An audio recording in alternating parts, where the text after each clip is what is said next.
क्या हो अगर प्रजा का रक्षक ही उसके आंसुओं की वजह बन जाए। बादशाह अकबर, जिनकी न्यायप्रियता की कस्में पूरा हिंदुस्तान खाता था, एक दिन उन्होंने अपने ही दरबार में एक मजबूर और लाचार गरीब को इतना अपमानित किया कि वो फूट फूट कर रोने लगा। आखिर क्या थी वो वजह? क्यों अकबर का दिल पत्थर का हो गया था? और जब उस गरीब के आंसुओं ने दरबार को सन्न कर दिया, तब बीरबल ने कैसे अपनी चतुराई से बादशाह को उनकी गलती का एहसास कराया। ये कहानी सिर्फ न्याय की नहीं, बल्कि मानवता की एक बड़ी सीख है। नमस्कार दोस्तों, स्वागत है आपका अपने चैनल मनीषा हिंदी स्टोरी में। जनवरी का महीना था। आगरा में ठंड इतनी थी कि यमुना का पानी भी बर्फ जैसा जमने लगा था। दरबार लगा हुआ था। तभी एक बेहद गरीब ब्राह्मण, जिसका नाम माधव था, कांपते हुए दरबार में हाजिर हुआ। उसके कपड़े फटे हुए थे और चेहरे पर गरीबी की लकीरें साफ दिख रही थी। उसने अकबर के सामने झुककर कहा, जहां पनाह, मैं बहुत मजबूर हूं। मेरी बेटी विवाह योग्य हो गई है, लेकिन मेरे पास उसे विदा करने के लिए एक फूटी कौड़ी नहीं है। अगर आपने मदद नहीं की तो मेरी बेटी कुंवारी रह जाएगी और समाज में मेरी नाक कट जाएगी। अकबर उस दिन थोड़े अलग मूड में थे। वे देखना चाहते थे कि इंसान अपनी जरूरतों के लिए किस हद तक जा सकता है। अकबर ने माधव को ऊपर से नीचे तक देखा और कहा, माधव, हम खैरात बांटने में यकीन नहीं रखते। अगर तुम्हें धन चाहिए तो उसे कमाना होगा। क्या तुम हमारे लिए एक चुनौती स्वीकार कर सकते हो? माधव के पास कोई चारा नहीं था। उसने कहा, हुक्म करे जहां पनाह, मैं अपनी बेटी के लिए कुछ भी कर सकता हूं। अकबर ने एक ऐसी शर्त रखी जिसे सुनकर दरबारियों के रोंगटे खड़े हो गए।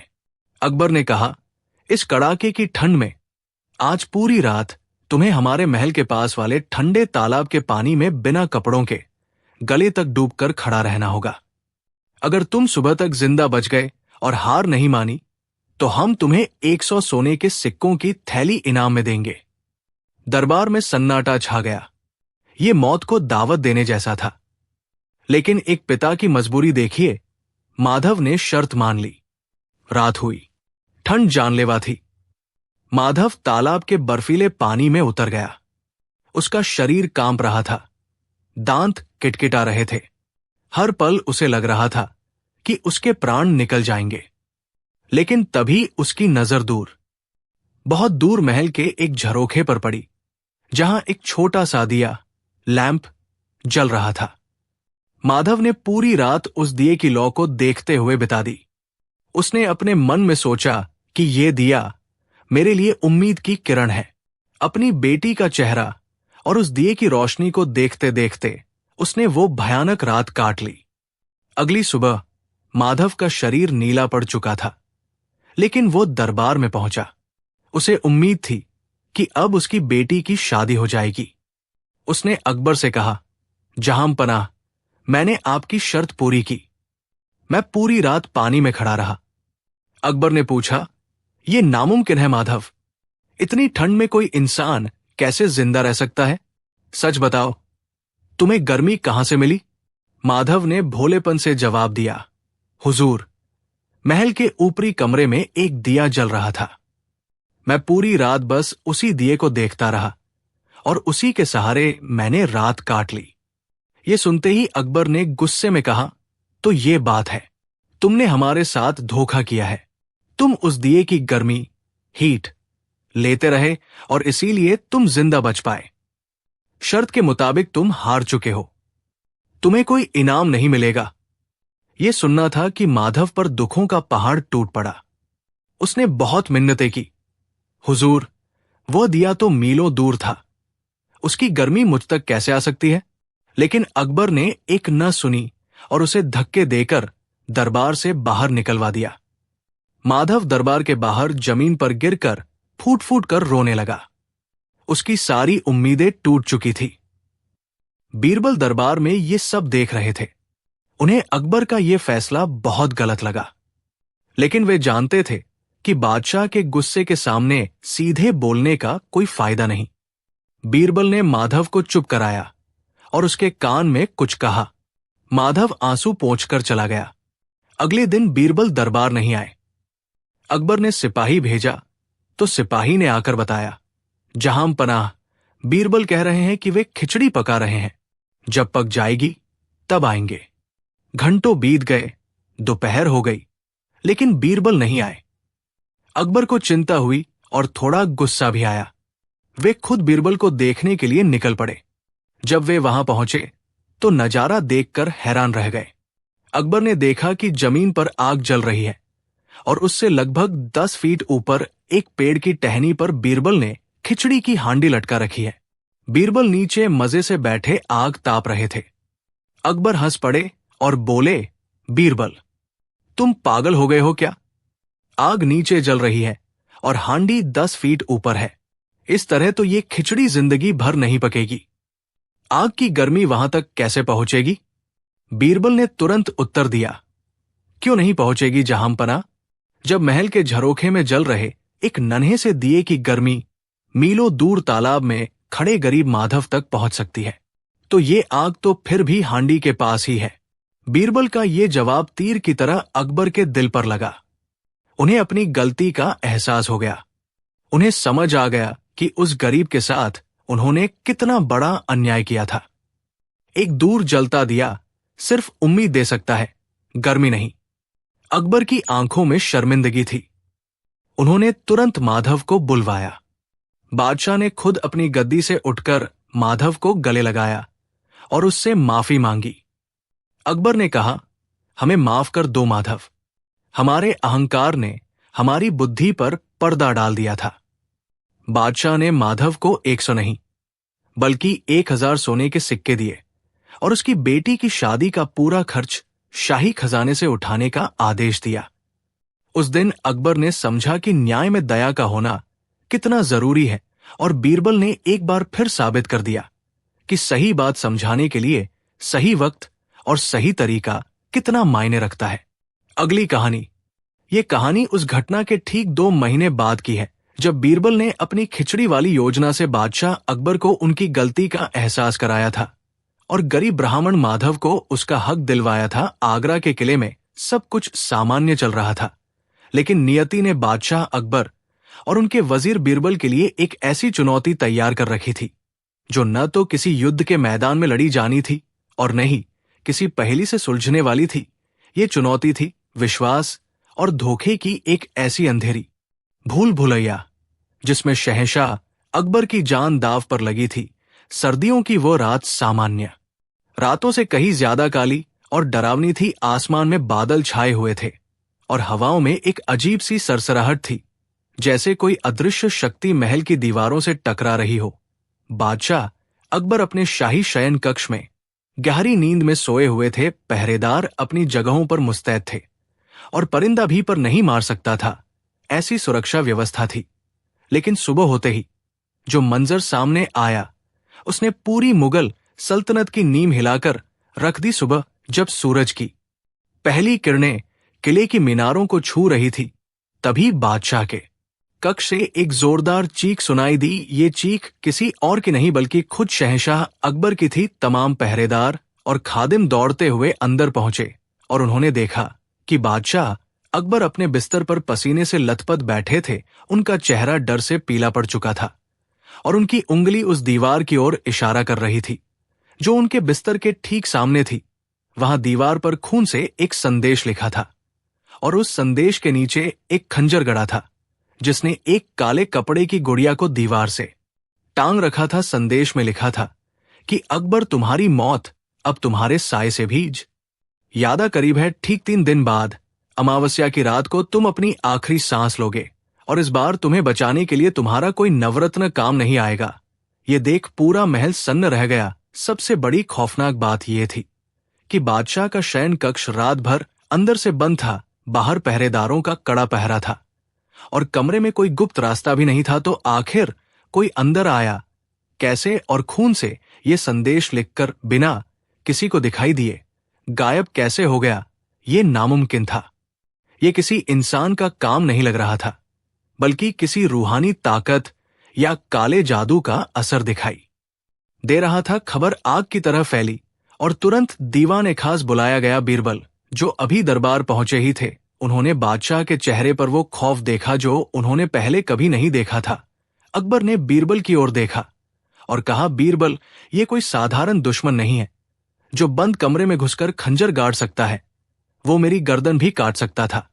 ये मुझे तड़पा कर मारने की साजिश है। मुल्ला दो प्याजा और अन्य दरबारियों ने इसे जिन्नात या काले जादू का असर बताया और सुझाव दिया कि बड़े बड़े तांत्रिकों को बुलाया जाए। लेकिन बीरबल का दिमाग कहीं और चल रहा था। वो जानते थे कि डर का सबसे बड़ा हथियार अंधविश्वास होता है। बीरबल ने उस खंजर और काले कपड़े की गुड़िया को गौर से देखा। गुड़िया के सीने में एक सुई चुभी हुई थी जो इशारा कर रही थी कि दुश्मन बादशाह को दिल के दौरे या किसी भयानक दर्द से मारना चाहता है। बीरबल ने बादशाह से एकांत में बात करने की इजाजत मांगी।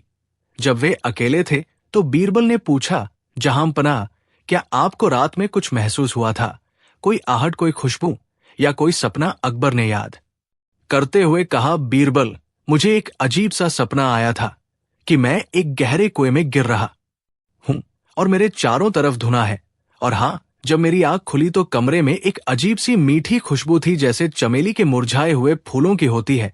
बीरबल की आंखों में चमक आ गई। वो समझ गए कि ये कोई जादू नहीं बल्कि एक बहुत ही गहरी साजिश है। उन्होंने बादशाह से कहा कि आप चिंता न करें, 3 दिन का वक्त है और ये वक्त मेरे लिए उस अदृश्य दुश्मन को पकड़ने के लिए काफी है। लेकिन बीरबल ने एक शर्त रखी कि अगले 3 दिनों तक बादशाह किसी भी बाहरी व्यक्ति से नहीं मिलेंगे और न ही कोई खाना खाएंगे जो बीरबल की देखरेख में न बना हो। पहली रात बीरबल ने खुद बादशाह के कमरे के बाहर पहरा देने का फैसला किया, लेकिन उन्होंने पहरा दरवाजे पर नहीं बल्कि छत पर दिया, जहां से एक छोटा सा रोशनदान बादशाह के कमरे में खुलता था। रात गहरी हुई, सन्नाटा छाया हुआ था। तभी बीरबल ने देखा कि रोशनदान के पास एक बहुत ही मामूली सी हरकत हुई। वहां कोई इंसान नहीं था बल्कि एक प्रशिक्षित बंदर था जो एक रस्सी के सहारे धीरे धीरे नीचे उतर रहा था। उस बंदर के हाथ में एक छोटी सी पोटली थी। बीरबल ने तुरंत कोई शोर नहीं मचाया। वो देखना चाहते थे कि ये बंदर किसका है और इसका मकसद क्या है।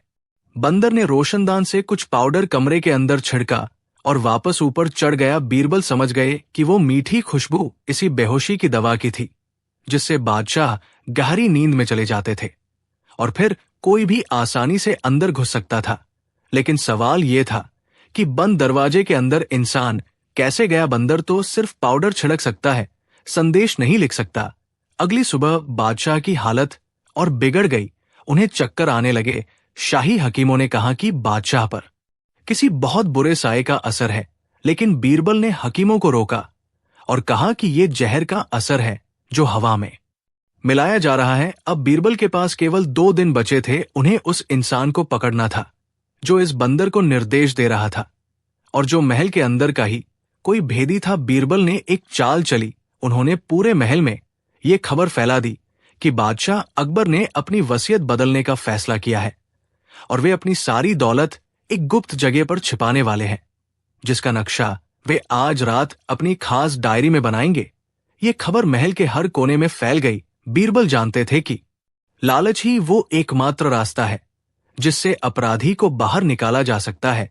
दूसरी रात बीरबल ने बादशाह के कमरे में एक पुतला लिटा दिया और खुद एक काले लबादे में अंधेरे कोने में छिप गए। रात के तीसरे पहर जब पूरा महल सो रहा था, बादशाह के कमरे की दीवार में एक बहुत ही हल्की सी दरार खुली जिसे नंगी आंखों से देख पाना नामुमकिन था। ये एक गुप्त दरवाजा था जिसे इतनी सफाई से बनाया गया था कि वह दीवार का ही हिस्सा लगता था। उस गुप्त रास्ते से एक साया अंदर दाखिल हुआ। उसके चेहरे पर नकाब था। वो धीरे धीरे बिस्तर की ओर बढ़ा जहां बादशाह का पुतला लेटा था। उसके हाथ में एक लंबी सुई थी जिसके नोक पर हरे रंग का जहर लगा था। जैसे ही उसने वो सुई पुतले के गले में घोंपने के लिए हाथ उठाया, बीरबल ने अपनी तलवार उसके गले पर रख दी और कमरे की मशालें जल उठीं। रोशनी होते ही जब उस नकाबपोश का चेहरा बेनकाब किया गया तो बादशाह अकबर, जो दूसरे कमरे से ये सब देख रहे थे, सन्न रह गए। वो नकाबपोश कोई और नहीं बल्कि अकबर का सबसे भरोसेमंद अंगरक्षक और पुराने सेनापति का बेटा शमशेर खान था। शमशेर खान जिसने अकबर की कई जंगों में जान बचाई थी, आज वही उनकी जान लेने आया था। अकबर की आवाज कांप गई। उन्होंने पूछा, शमशेर, तुमने ऐसा क्यों किया? शमशेर की आंखों में नफरत थी। उसने थूकते हुए कहा, मैंने किया क्योंकि 20 साल पहले तुमने मेरे पिता को एक छोटी सी गलती के लिए मौत की सजा दी थी। मैं तब बच्चा था, लेकिन मैंने कसम खाई थी कि मैं तुम्हें तड़पा कर मारूंगा।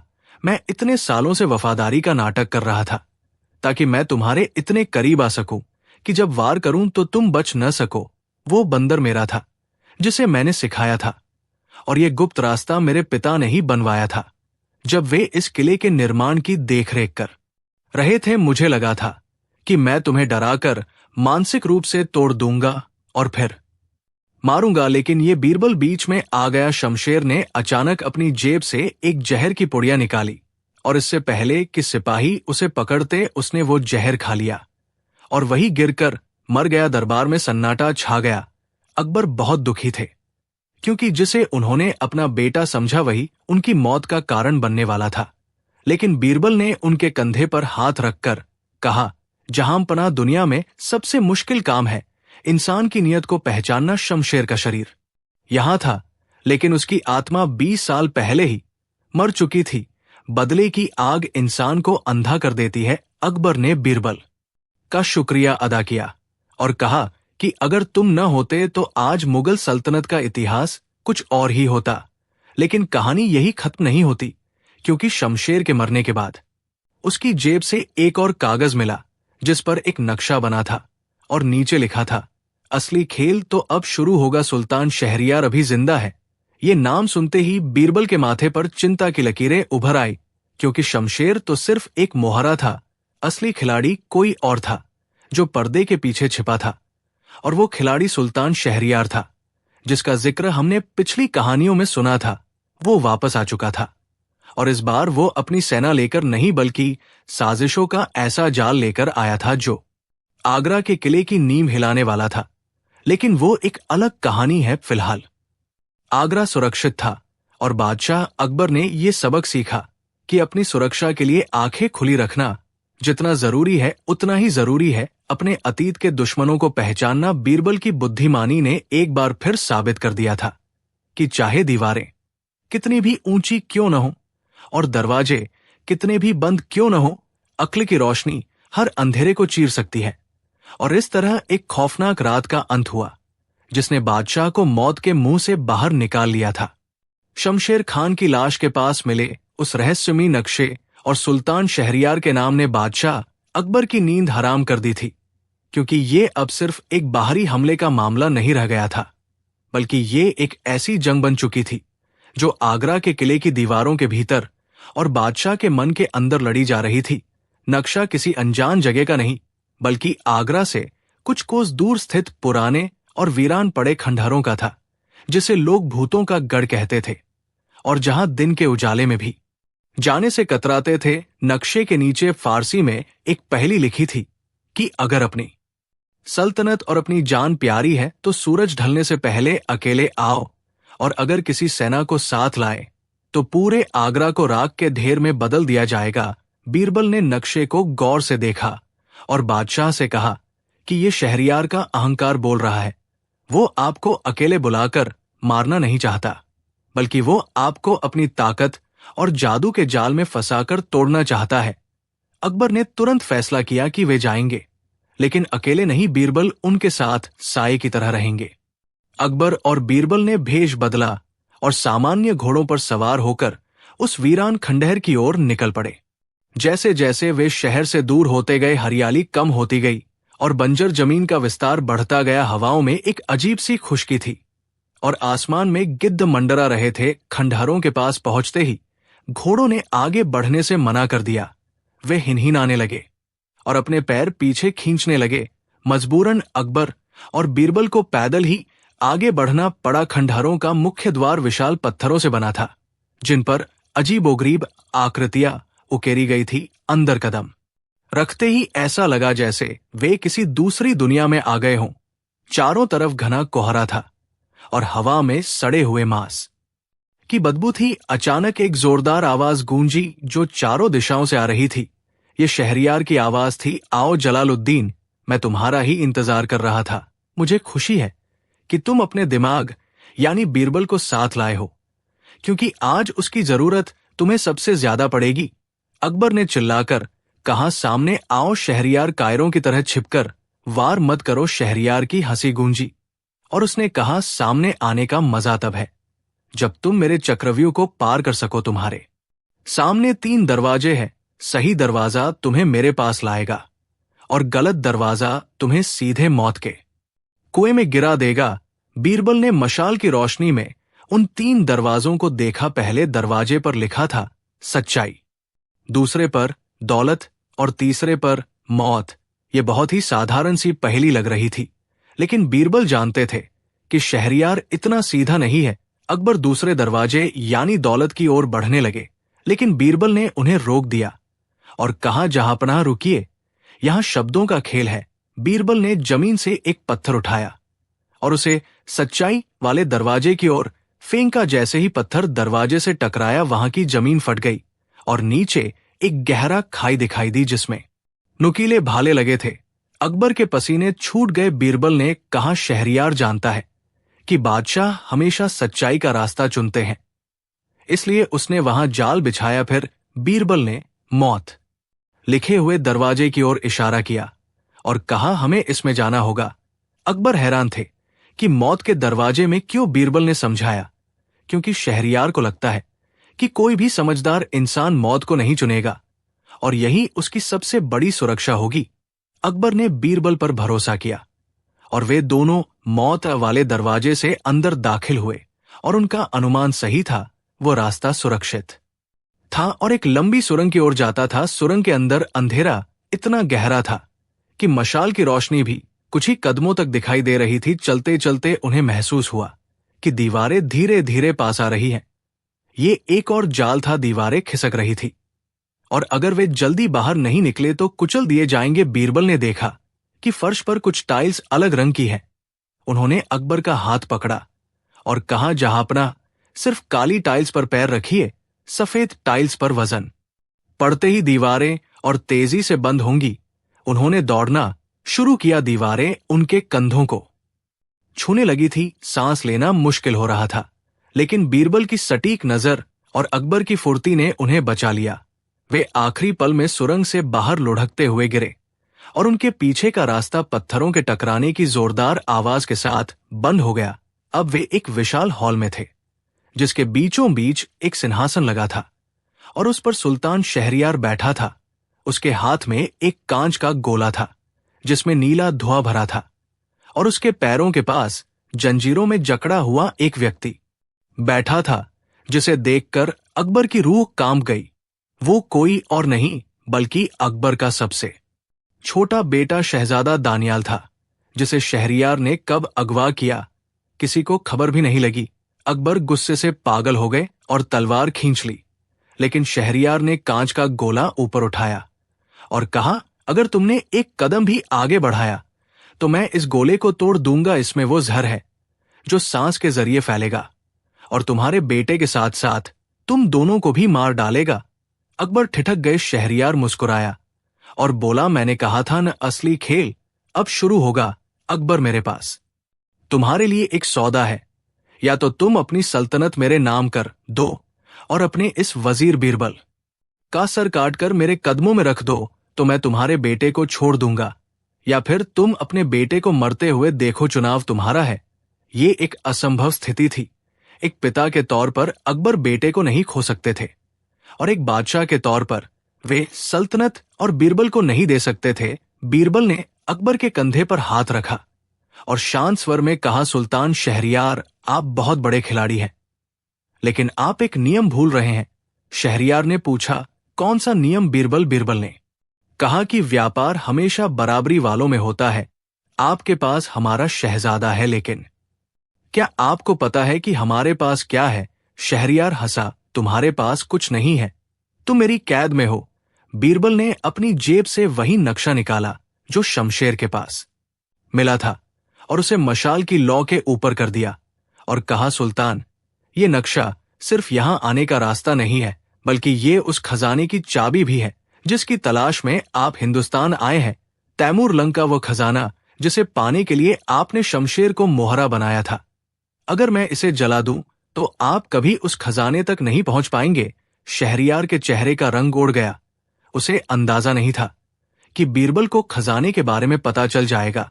उसकी आंखों में लालच साफ दिखाई दिया। उसने कहा, रुक जाओ, उसे जलाना मत। बीरबल ने कहा, तो फिर सौदा बदलिए, शहजादे को छोड़ ये और हमें जाने दीजिए। बदले में मैं आपको ये नक्शा दूंगा और बताऊंगा कि खजाने का दरवाजा कैसे खुलता है।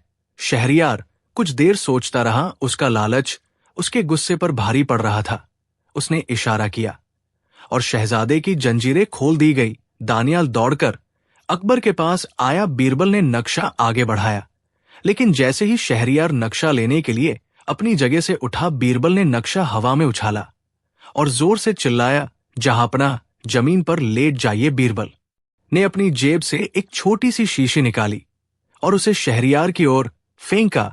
ये वही बेहोशी का पाउडर था जो शमशेर के बंदर ने इस्तेमाल किया था और जिसे बीरबल ने उस रात छत से इकट्ठा कर लिया था। शीशी शहरयार के पास टूटी और धुएं का गुबार फैल गया। शहरयार ने अपनी नाक ढकने की कोशिश की, लेकिन तब तक बहुत देर हो चुकी थी।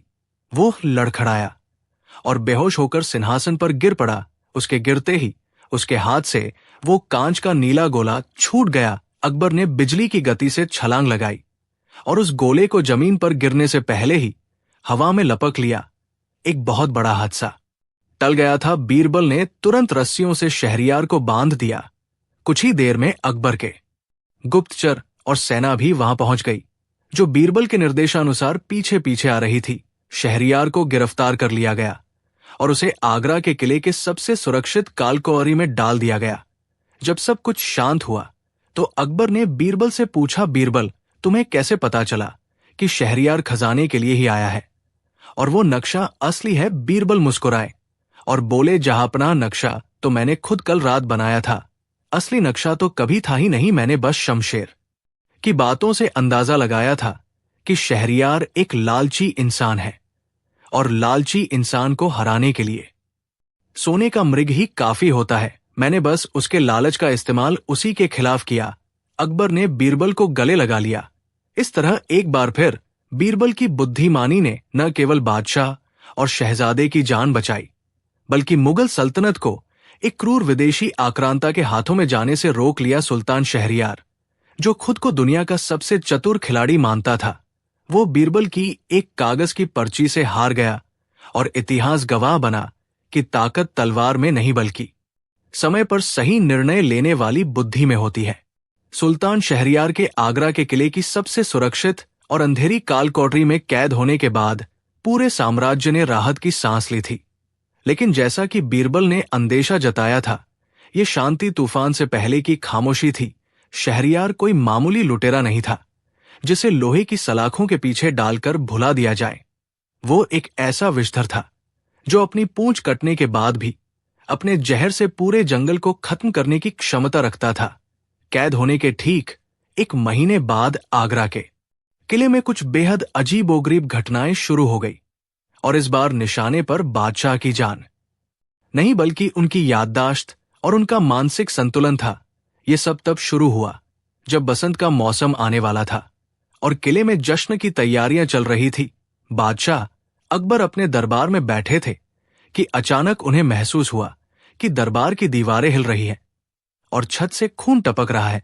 वे अपनी गद्दी से चीखते हुए खड़े हो गए और अपनी तलवार हवा में भांजने लगे, जैसे कि वे किसी अदृश्य दुश्मन से लड़ रहे हो। दरबारियों को वहां कुछ भी दिखाई नहीं दे रहा था। उनके लिए सब कुछ सामान्य था, लेकिन बादशाह की आंखों में जो खौफ था वो असली था। हकीमों को बुलाया गया। उन्होंने नब्ज देखी, माथा छुआ, लेकिन बादशाह शारीरिक रूप से पूरी तरह स्वस्थ थे। ये सिलसिला यही नहीं रुका। अगले कुछ दिनों में नवरत्नों में से तानसेन और राजा मानसिंह के साथ भी यही हुआ। तानसेन जब रियाज कर रहे थे तो उन्हें अपनी वीणा से सांप निकलते हुए दिखाई दिए और मानसिंह को अपनी तलवार में आग लगी हुई महसूस हुई। पूरा दरबार दहशत में आ गया। महल के अंदर अफवाहें फैल गई कि सुल्तान शहरयार ने जेल के अंदर से ही कोई काला जादू कर दिया है या कोई जिन्न छोड़ दिया है जो एक एक करके सबको पागल बना रहा है। स्थिति इतनी बिगड़ गई कि अकबर ने दरबार आना बंद कर दिया और खुद को अपने कमरे में कैद कर लिया। वे किसी पर भरोसा नहीं कर रहे थे, यहां तक कि बीरबल पर भी उन्हें शक होने लगा था कि कहीं बीरबल भी शहरयार के साथ तो नहीं मिल गया। ये एक बहुत ही खतरनाक स्थिति थी, क्योंकि जब राजा का मन ही उसका दुश्मन बन जाए तो कोई भी किला सुरक्षित नहीं रह सकता। बीरबल जानते थे कि ये जादू नहीं है, ये विज्ञान और मनोविज्ञान का कोई गहरा खेल है जो शहरयार खेल रहा है। बीरबल ने फैसला किया कि उन्हें सांप के बिल में हाथ डालना ही होगा। वे मशाल लेकर कालकोठरी की ओर बढ़े, जहां शहरयार कैद था। कालकोठरी में घुप अंधेरा था और सीलन की बदबू थी। शहरयार जमीन पर पालथी मारकर बैठा था और उसकी आंखें बंद थी। बीरबल के कदमों की आहट सुनते ही उसने आंखें खोली और उसके चेहरे पर एक शैतानी मुस्कान तैर गई। उसने बिना बीरबल के कुछ बोले ही कहा तो आखिर वो वजीर आ ही गया जिसे लगता है कि वो हर आग को बुझा सकता है। कैसी है तुम्हारे बादशाह की तबीयत? सुना है आजकल वे हवाओं से जंग लड़ रहे हैं। बीरबल ने शांत स्वर में पूछा। शहरयार, तुम यहां कैद हो, तुम्हारे हाथ पैर जंजीरों में है, फिर ये जहर तुम महल तक कैसे पहुंचा रहे हो? शहरयार जोर से हंसा और बोला, बीरबल तुम होशियार हो, लेकिन तुम्हारी सोच सीमित है। तुम्हें लगता है कि युद्ध केवल तलवारों और तीरों से होता है। मैंने तो युद्ध उसी दिन जीत लिया था जिस दिन मैं आगरा में दाखिल हुआ था। मैंने एक ऐसा बीज बोया था जो अब पेड़ बन चुका है। जाओ बीरबल ढूंढो उस बीज को। अगर 3 दिन के अंदर तुमने उस स्रोत को नहीं ढूंढा तो तुम्हारे बादशाह हमेशा के लिए पागल हो जाएंगे और फिर मैं यहां से निकलकर उस गद्दी पर बैठूंगा। बीरबल वहां से लौट आए, लेकिन उनके दिमाग में शहरयार की बात गूंज रही थी। बीज उसी दिन बोया था जब मैं दाखिल हुआ था। बीरबल ने पिछले 1 महीने की हर घटना की जांच शुरू की। उन्होंने रसोई घर की तलाशी ली, पानी के स्रोतों की जांच की, यहां तक कि हवा आने वाले रोशनदानों को भी परखा गया, लेकिन कहीं कोई जहर या दवा नहीं मिली। बादशाह की हालत बिगड़ती जा रही थी। अब वे अपने ही बच्चों को पहचानने से इनकार कर रहे थे। दूसरे दिन बीरबल महल के पुराने रिकॉर्ड्स देख रहे थे, तभी उनकी नजर उस सूची पर पड़ी जिसमें शहरयार के आने पर उसके द्वारा दिए गए तोहफों का जिक्र था। हालांकि शहरयार के पकड़े जाने के बाद उसके दिए गए सारे खाने पीने के सामान और कपड़े जला दिए गए थे, लेकिन एक चीज थी जिसे नहीं जलाया गया था और वह थी खुशबूदार मोमबत्तियां। शहरयार ने आते वक्त कहा था कि ये मोमबत्तियां फारस की खास मिट्टी और फूलों से बनी हैं जो मन को शांति देती है। चूंकि ये केवल मोमबत्तियां थी और देखने में बेहद खूबसूरत थी, इसलिए इन्हें शाही गोदाम में रखवा दिया गया था। और बसंत के आगमन पर जब सजावट शुरू हुई तो सेवकों ने अनजाने में इन्हीं मोमबत्तियों को बादशाह के शयन कक्ष और दीवान खास में लगा दिया था। बीरबल के दिमाग में बिजली कौन थी। उन्होंने तुरंत एक सेवक को बुलाया और पूछा कि क्या पिछले कुछ दिनों से महल में नई मोमबत्तियां जलाई जा रही है? सेवक ने हाँ में सिर हिलाया। बीरबल समझ गए कि खेल क्या है। ये हेलुसिनोजन यानी भ्रम पैदा करने वाला धुआं था। इन मोमबत्तियों के मोम में एक दुर्लभ जड़ी बूटी धतूरा ऐतुस्का का रस मिलाया गया था, जो जलने पर दिखाई नहीं देता और न ही कोई बदबू देता है, लेकिन सांस के जरिए शरीर में जाकर सीधा दिमाग पर असर करता है और इंसान को वो चीजें दिखने लगती हैं जो वहां है ही नहीं। बीरबल तुरंत बादशाह के कक्ष की ओर दौड़े। वहां शाम हो चुकी थी और एक सेवक मोमबत्ती जलाने ही वाला था। बीरबल ने चिल्लाकर उसे रोका और दौड़ते हुए उस मोमबत्ती को उसके हाथ से छीनकर खिड़की से बाहर फेंक दिया। अकबर, जो बिस्तर पर लेटे काम रहे थे, वे बीरबल को देखकर चिल्लाए, तुम मुझे मारने आए हो, दूर रहो मुझसे। बीरबल ने झुककर सलाम किया और कहा, जहांपनाह, मैं आपकी जान लेने नहीं बल्कि उस जहर को खत्म करने आया हूं जो आपको ये सब दिखा रहा है। बीरबल ने तुरंत आदेश दिया कि महल की सारी मोमबत्तियां बुझा दी जाएं और खिड़कियां खोल दी जाएं ताकि ताजी हवा आ सके। बीरबल ने शाही हकीम को बुलाकर कहा कि बादशाह को तुरंत नीम और तुलसी का काढ़ा पिलाया जाए और उन्हें खुली हवा में बाग में ले जाया जाए। पूरी रात महल में सफाई अभियान चला। शहरयार की दी हुई हजारों मोमबत्तियों को इकट्ठा करके किले के बाहर ले जाकर नष्ट किया गया। जैसे जैसे ताजी हवा बादशाह के फेफड़ों में गई और उस जहरीले धुएं का असर कम हुआ, उनका दिमाग शांत होने लगा। अगली सुबह जब अकबर सोकर उठे तो उनका सिर भारी था, लेकिन वे अब हवा में महल और खून नहीं देख रहे थे। वे बीरबल को पहचान पा रहे थे। जब उन्हें पूरी बात बताई गई तो वे सन्न रह गए कि कैसे एक छोटी सी मोमबत्ती इतनी बड़ी तबाही मचा सकती है। अकबर गुस्से में शहरयार का सिर कलम करने का आदेश देने ही वाले थे, लेकिन बीरबल ने उन्हें रोक लिया और कहा, जहांपनाह मौत तो उसके लिए रिहाई होगी, उसे जिंदा रखना जरूरी है, क्योंकि हमें नहीं पता कि उसने और कितने ऐसे जाल बिछा रखे हैं। हमें उससे हर राज उगलवाना होगा। लेकिन अब शहरयार को उस काल कोठारी से निकालकर एक ऐसी जगह रखा जाएगा जहां न तो कोई हवा का झोंका आ सके और न ही कोई रोशनी। उसे पूरी तरह अलग थलग करना होगा। बीरबल ने एक नया कारागार बनवाया जो एक सूखे कुएं के अंदर था। वहां शहरयार को रस्सियों के सहारे नीचे उतारा गया। उसे खाना भी ऊपर से ही दिया जाता था। इस घटना ने अकबर को एक बहुत बड़ी सीख दी कि दुश्मन का दिया हुआ तोहफा भी कभी कभी उसकी तलवार से ज्यादा घातक हो सकता है। बीरबल की सूझबूझ ने एक बार फिर मुगल साम्राज्य को एक ऐसे संकट से उबार लिया था जो अगर सफल हो जाता तो इतिहास के पन्नों में अकबर को एक पागल बादशाह के रूप में याद किया जाता। शहरयार अपनी ही चाल में फंसकर अब उस अंधेरे कुएं में अपनी बाकी जिंदगी काटने के लिए मजबूर था। लेकिन कहानी का अंत यहां नहीं हुआ, क्योंकि कुएं में जाने से पहले शहरयार ने बीरबल की आंखों में देखकर एक आखिरी बात कही थी जो बीरबल को रात भर जगाए रखने के लिए काफी थी। उसने कहा था, तुमने धुएं को तो रोक लिया बीरबल, लेकिन उस आग का क्या करोगे जो तुम्हारे ही लोगों के दिलों में लग चुकी है। मेरा काम पूरा हो चुका है, अब तुम बस तबाही का तमाशा देखोगे। बीरबल जानते थे कि शहरयार जैसे लोग खाली धमकी नहीं देते। ये इशारा था कि महल के अंदर कोई गद्दार अभी भी मौजूद है, जिसने उन मोमबत्तियों को गोदाम से निकलवाने में मदद की थी। क्योंकि बिना किसी आंतरिक आदेश के शाही गोदाम से कोई भी चीज बादशाह के कमरे तक नहीं पहुंच सकती। बीरबल ने ठान लिया कि अब सफाई महल के बाहर नहीं बल्कि महल के अंदर करनी होगी। और इस जांच की शुरुआत हुई शाही मुंशी से, जो गोदाम का रिकॉर्ड रखता था।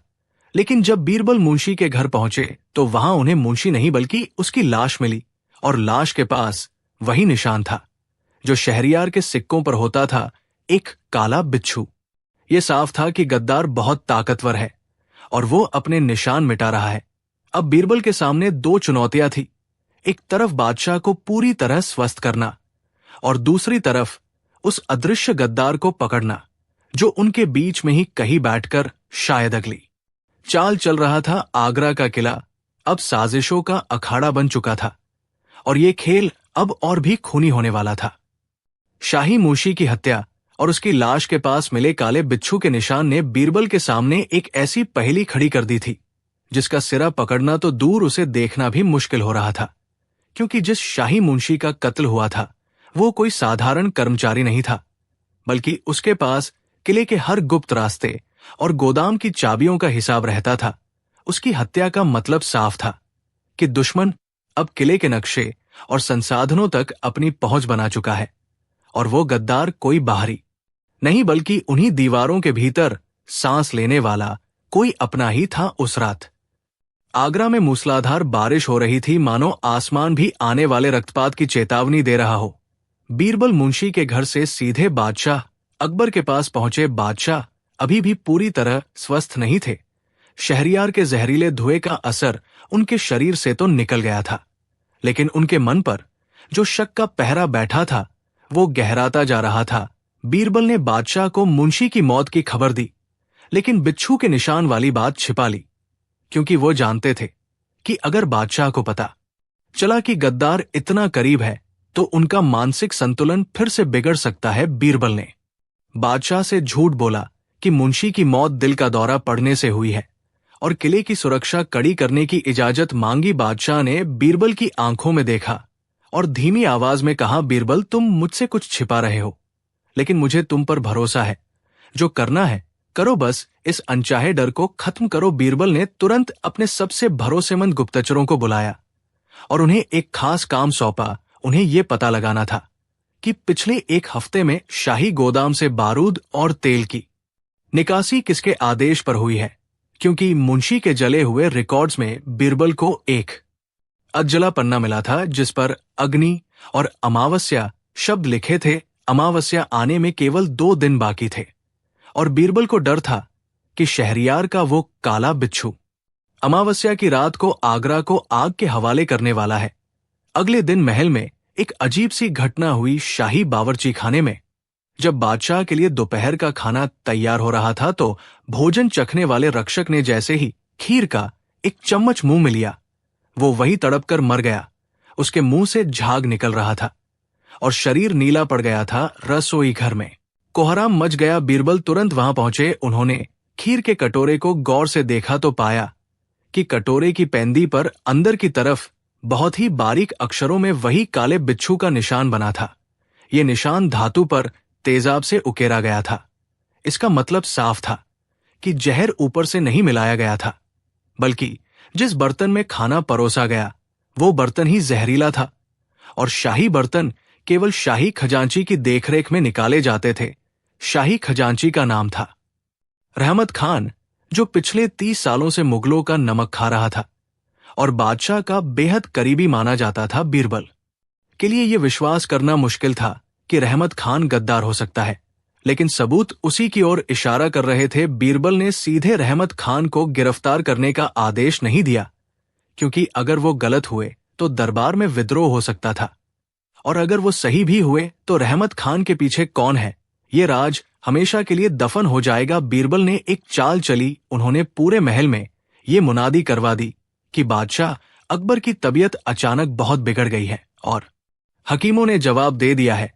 ये खबर आग की तरह फैली। बीरबल ने अपने गुप्तचरों को रहमत खान पर नजर रखने को कहा। रात के तीसरे पहर जब पूरा महल शोक में डूबा था, रहमत खान अपने कक्ष से निकला। उसने काले रंग का लबादा ओढ़ रखा था। वो शाही कबूतर खाने की ओर गया।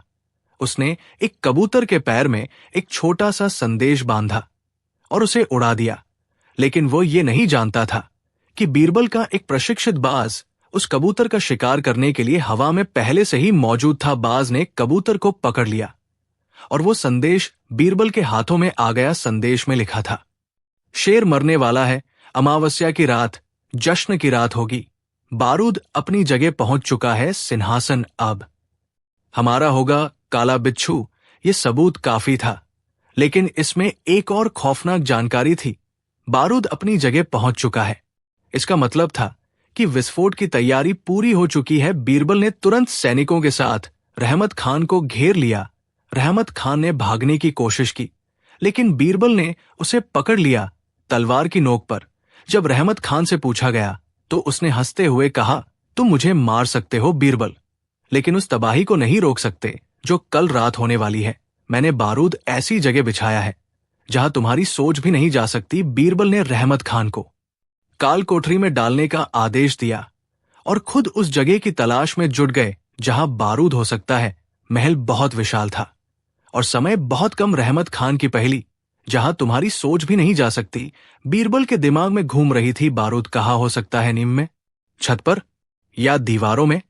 तभी बीरबल को याद आया कि रहमत खान ने संदेश में सिंहासन शब्द का इस्तेमाल किया था। बीरबल दौड़ते हुए दीवान खास पहुंचे। वहां बादशाह का तख्त तौज रखा था। बीरबल ने तख्त के नीचे की जमीन की जांच की, वहां सब ठीक था। फिर उनकी नजर तख्त के ठीक ऊपर लटक रहे विशाल झूमर पर पड़ी। वो झूमर हजारों मोमबत्तियों और कांच के टुकड़ों से बना था और उसका वजन कई टन था। बीरबल ने तुरंत सीढ़ी मंगवाई और झूमर के ऊपरी हिस्से की जांच की। उनका शक सही निकला। झूमर की मुख्य जंजीर के पास बारूद की पोटलियां बांधी गई थी और उन्हें एक ऐसी रस सी से जोड़ा गया था जो धीरे धीरे जलने वाली मोमबत्ती से जुड़ी थी। जैसे ही कल दरबार लगता और मशाले जलाई जाती, वो रस्सी जल जाती और बारूद फट जाता, जिससे न केवल वो भारी झूमर बादशाह के ऊपर गिरता, बल्कि पूरा दरबार आग की लपटों में घिर जाता।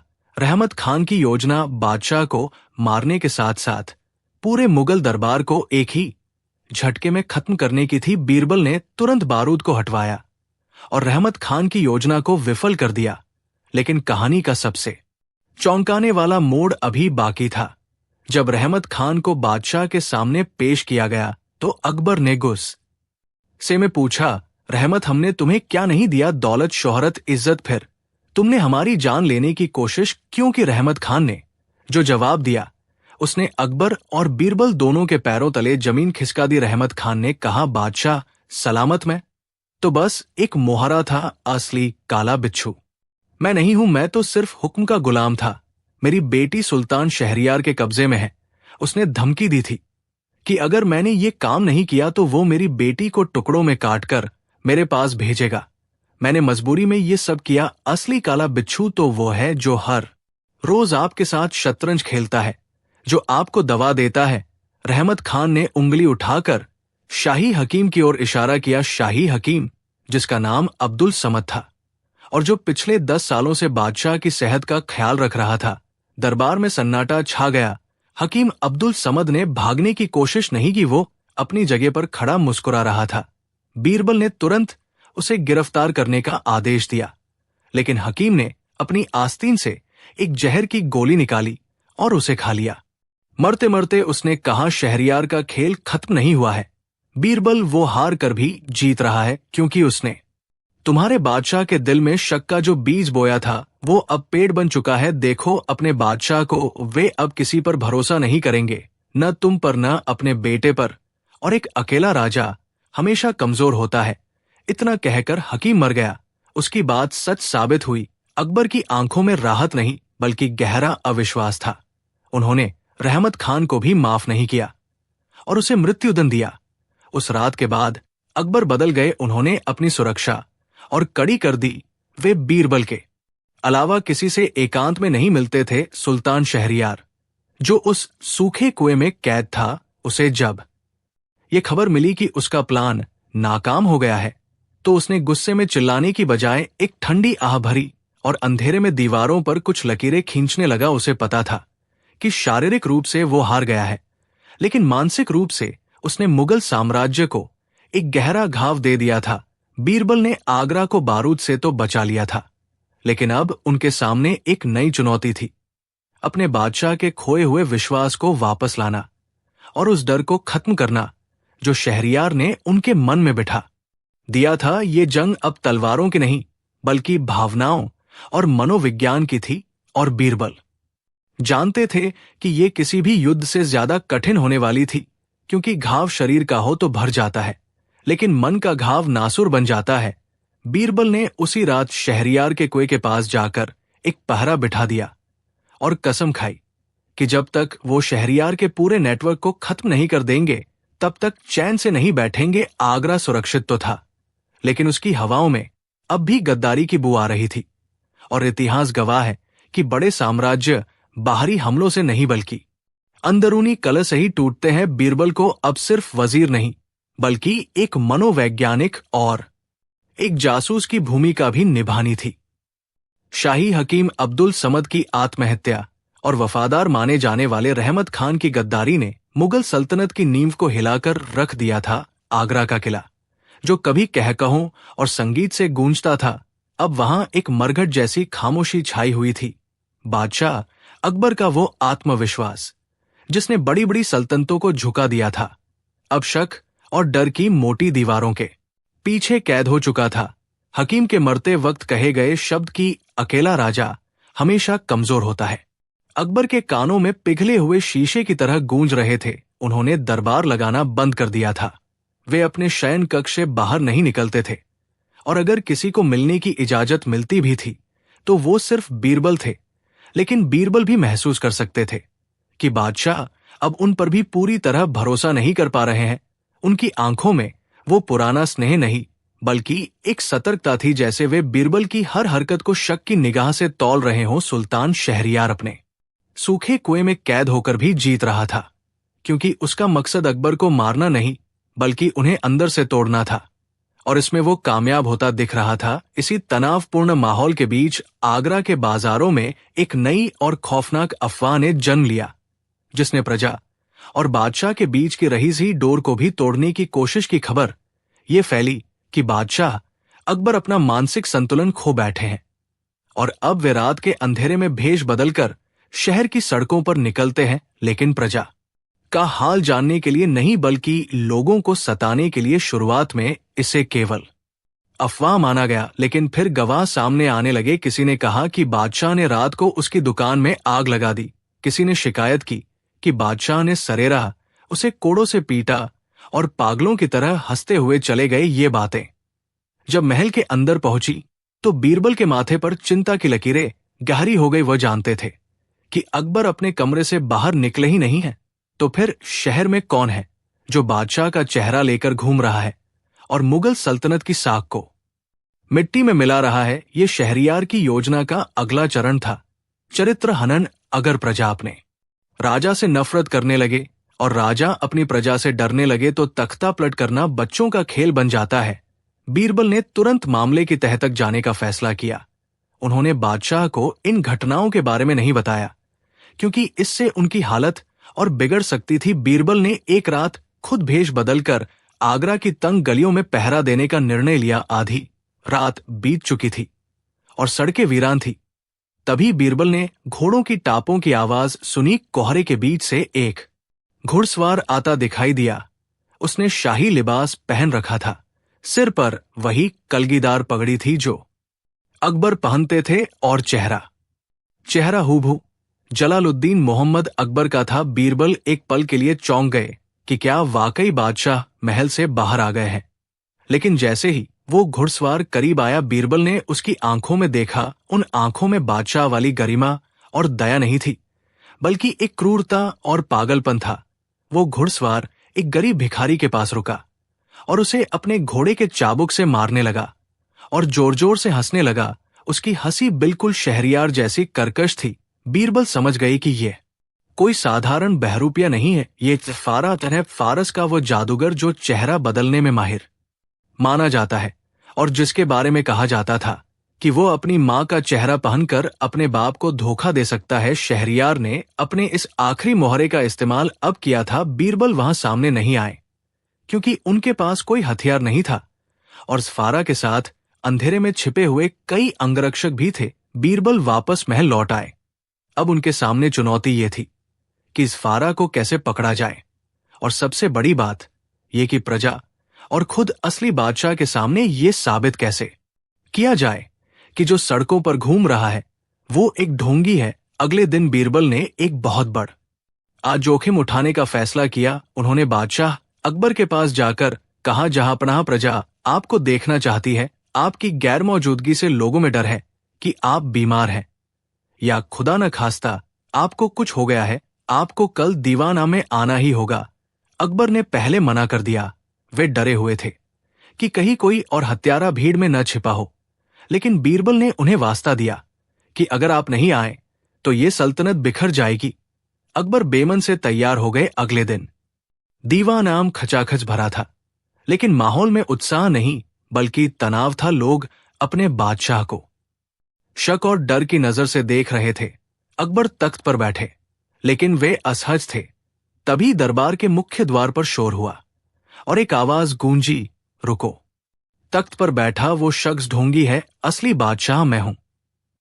पूरा दरबार सन्न रह गया। मुख्य द्वार से शाही लिबास में एक और अकबर अंदर दाखिल हुआ। ये स्फारा था जो पूरी तैयारी के साथ आया था। वो बिल्कुल अकबर जैसा दिख रहा था। उसकी चाल, उसकी आवाज, उसका अंदाज, सब कुछ असली अकबर जैसा था। अब दरबार में दो अकबर थे, एक तख्त पर और एक फर्श पर। दरबारी और सिपाही भ्रमित हो गए, तलवारें खिंच गई, लेकिन समझ नहीं आ रहा था कि किसकी रक्षा करनी है और किसे मारना है। असली अकबर अपनी जगह से खड़े हो गए और गुस्से में चिल्लाए, इस बहरूपिये को गिरफ्तार कर लो। लेकिन स्फारा ने और भी ऊंची आवाज में और शाही अंदाज में कहा, सेनापति इस ढोंगी को गिरफ्तार करो जिसने मेरी बीमारी का फायदा उठाकर मेरे तख्त पर कब्जा कर लिया है। स्फारा का अभिनय इतना जबरदस्त था कि खुद राजा मानसिंह और टोडरमल भी चकरा गए। बीरबल शांत भाव से दोनों के बीच में आकर खड़े हो गए। दरबार में सुई गिरने जैसी खामोशी थी। बीरबल ने मुस्कुराते हुए कहा, यह तो बहुत बड़ी दुविधा है। दोनों ही दावा कर रहे हैं कि वे असली हैं और दोनों की शक्लें एक जैसी हैं, लेकिन बादशाह की पहचान शक्ल से नहीं, उसकी अक्ल और उसके दिल से होती है। मैं एक इम्तिहान लूंगा जो इसका सही जवाब देगा वही असली बादशाह होगा, और जो गलत जवाब देगा उसका सिर अभी धड़ से अलग कर दिया जाएगा। सफारा को अपनी चतुराई पर पूरा भरोसा था। उसने कहा, पूछो बीरबल, मैं तैयार हूं। बीरबल ने अपनी कमर से बादशाह की वो खास तलवार फतेह निकाली जो म्यान में थी। उन्होंने तलवार को दोनों के बीच रखा और कहा, यह तलवार मुगलिया सल्तनत की शान है। जो भी इसे म्यान से बाहर निकालेगा वही इसका असली हकदार होगा। यह बहुत ही आसान परीक्षा लग रही थी। फारा ने सोचा कि यह तो ताकत का खेल है, और वह शारीरिक रूप से असली अकबर से ज्यादा ताकतवर था। क्योंकि अकबर पिछले कई दिनों से बीमार थे, फारा ने आगे बढ़कर तलवार की मूठ पकड़ी और पूरी ताकत लगाकर खींचने की कोशिश की, लेकिन तलवार म्यान से 1 इंच भी बाहर नहीं निकली। उसने दोबारा कोशिश की, पसीना बहा दिया, लेकिन तलवार जाम थी जैसे पत्थर में जड़ी हो। फारा हांफने लगा और शर्मिंदा होकर पीछे हट गया। बीरबल ने फिर असली अकबर की ओर देखा और कहा, जहांपना, अब आप कोशिश करें। अकबर, जो अभी तक गुस्से में कांप रहे थे, वे आगे बढ़े। उन्होंने तलवार की मूठ को छुआ, लेकिन खींचने की बजाय उन्होंने मूठ के नीचे लगे एक बहुत ही छोटे से गुप्त बटन को दबाया। एक हल्की सी क्लिक की आवाज हुई और तलवार मक्खन की तरह म्यान से बाहर निकल आई। ये तलवार एक खास तंत्र से लॉक होती थी, जिसे केवल बादशाह और उसे बनाने वाला लोहार जानता था। बीरबल ने ये तलवार सालों पहले अकबर को तोहफे में दी थी, और वे जानते थे कि अकबर के अलावा इसका रहस्य कोई नहीं जानता। सफारा का चेहरा पीला पड़ गया। उसका भेद खुल चुका था। दरबार में बादशाह अकबर की जय के नारे गूंजने लगे, लेकिन सफारा इतनी आसानी से हार मानने वाला नहीं था। उसने अपनी आस्तीन से खंजर निकाला और पास खड़े बीरबल पर झपटा, लेकिन राजा मानसिंह की तलवार हवा में कौंधी, और इससे पहले कि सफारा बीरबल को छू भी पाता, उसका हाथ काटकर अलग कर दिया गया। सिपाहियों ने उसे दबोच लिया।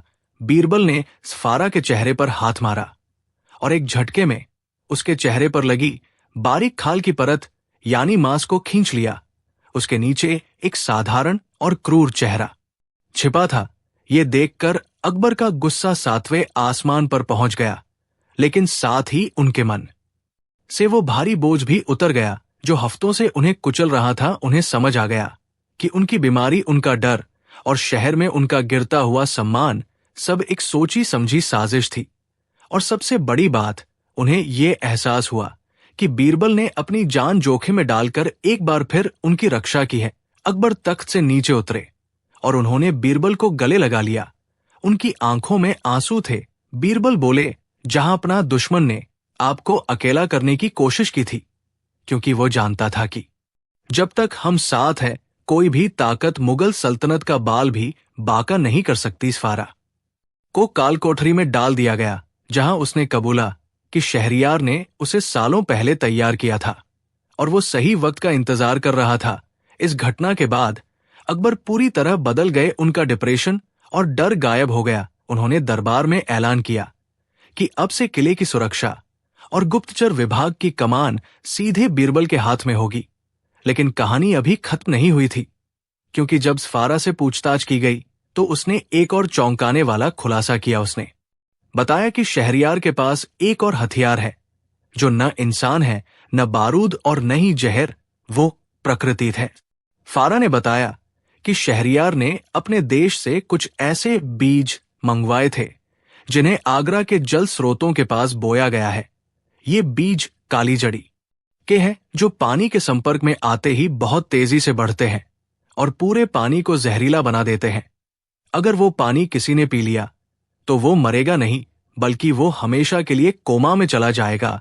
बीरबल ने तुरंत इस नई मुसीबत से निपटने की तैयारी शुरू की। उन्होंने अपने सैनिकों को यमुना नदी के किनारों और किले के तालाबों की जांच के लिए भेजा, और वाकई उन्हें वहां अजीबोगरीब काले पौधे उगते हुए मिले जो सामान्य से बहुत तेजी से बढ़ रहे थे। बीरबल ने वैज्ञानिकों और हकीमों की मदद से उन पौधों को नष्ट करवाया और पानी को साफ करने का अभियान चलाया। शहरियार, जो अपने कुएं में बैठा था, उसे जब पता चला कि उसका आखिरी वार भी खाली गया है, तो वो पहली बार डर गया, क्योंकि अब उसके पास कोई चाल नहीं बची थी। बीरबल ने शहरियार के कुएं को ऊपर से हमेशा के लिए सील करवा दिया और वहां केवल एक छोटा सा सुराख छोड़ा हवा और पानी के लिए ताकि शहरयार अपनी बाकी जिंदगी उस अंधेरे में अपनी ही साजिशों के बारे में सोचकर बिताए आगरा में।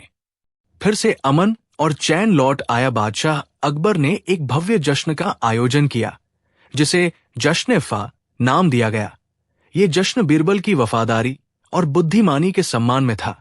उस दिन अकबर ने भरी सभा में कहा कि मेरे नवरत्नों में कई हीरे और मोती हैं, लेकिन बीरबल वो धागा है जिसने हम सबको जोड़कर रखा है। और इस तरह सुल्तान शहरयार का खौफनाक अध्याय हमेशा के लिए बंद हो गया। इतिहास गवाह है कि ताकतवर से ताकतवर दुश्मन भी तब हार जाता है जब बुद्धि और वफादारी एक साथ खड़ी होती है।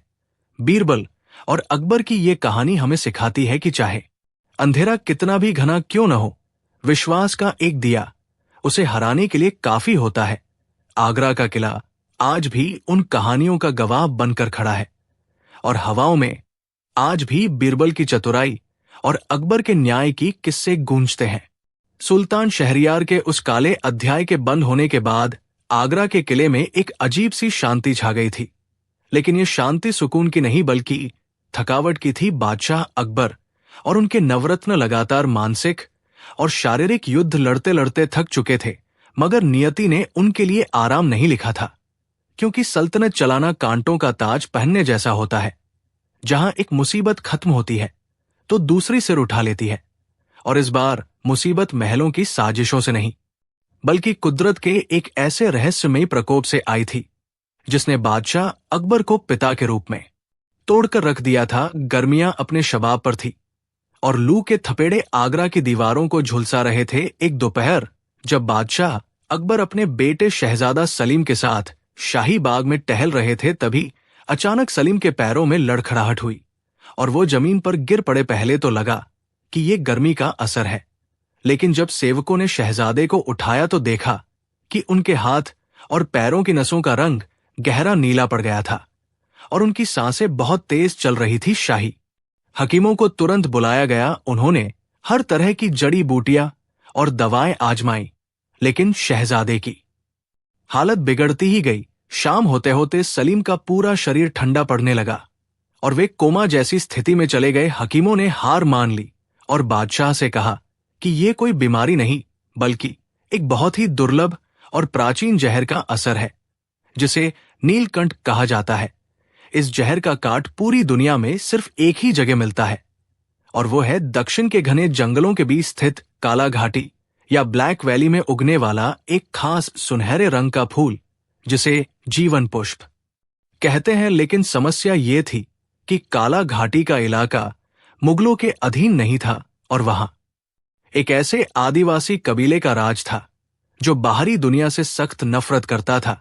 उस कबीले का नाम था सरकुल और उनकी रानी थी महिषा, जिसके बारे में कहा जाता था कि वो अपनी काली शक्तियों से जंगलों को नियंत्रित करती है और किसी भी बाहरी इंसान को अपनी सीमा में घुसते ही मौत के घाट उतार देती है। बादशाह अकबर ने तुरंत सेना तैयार करने का आदेश दिया।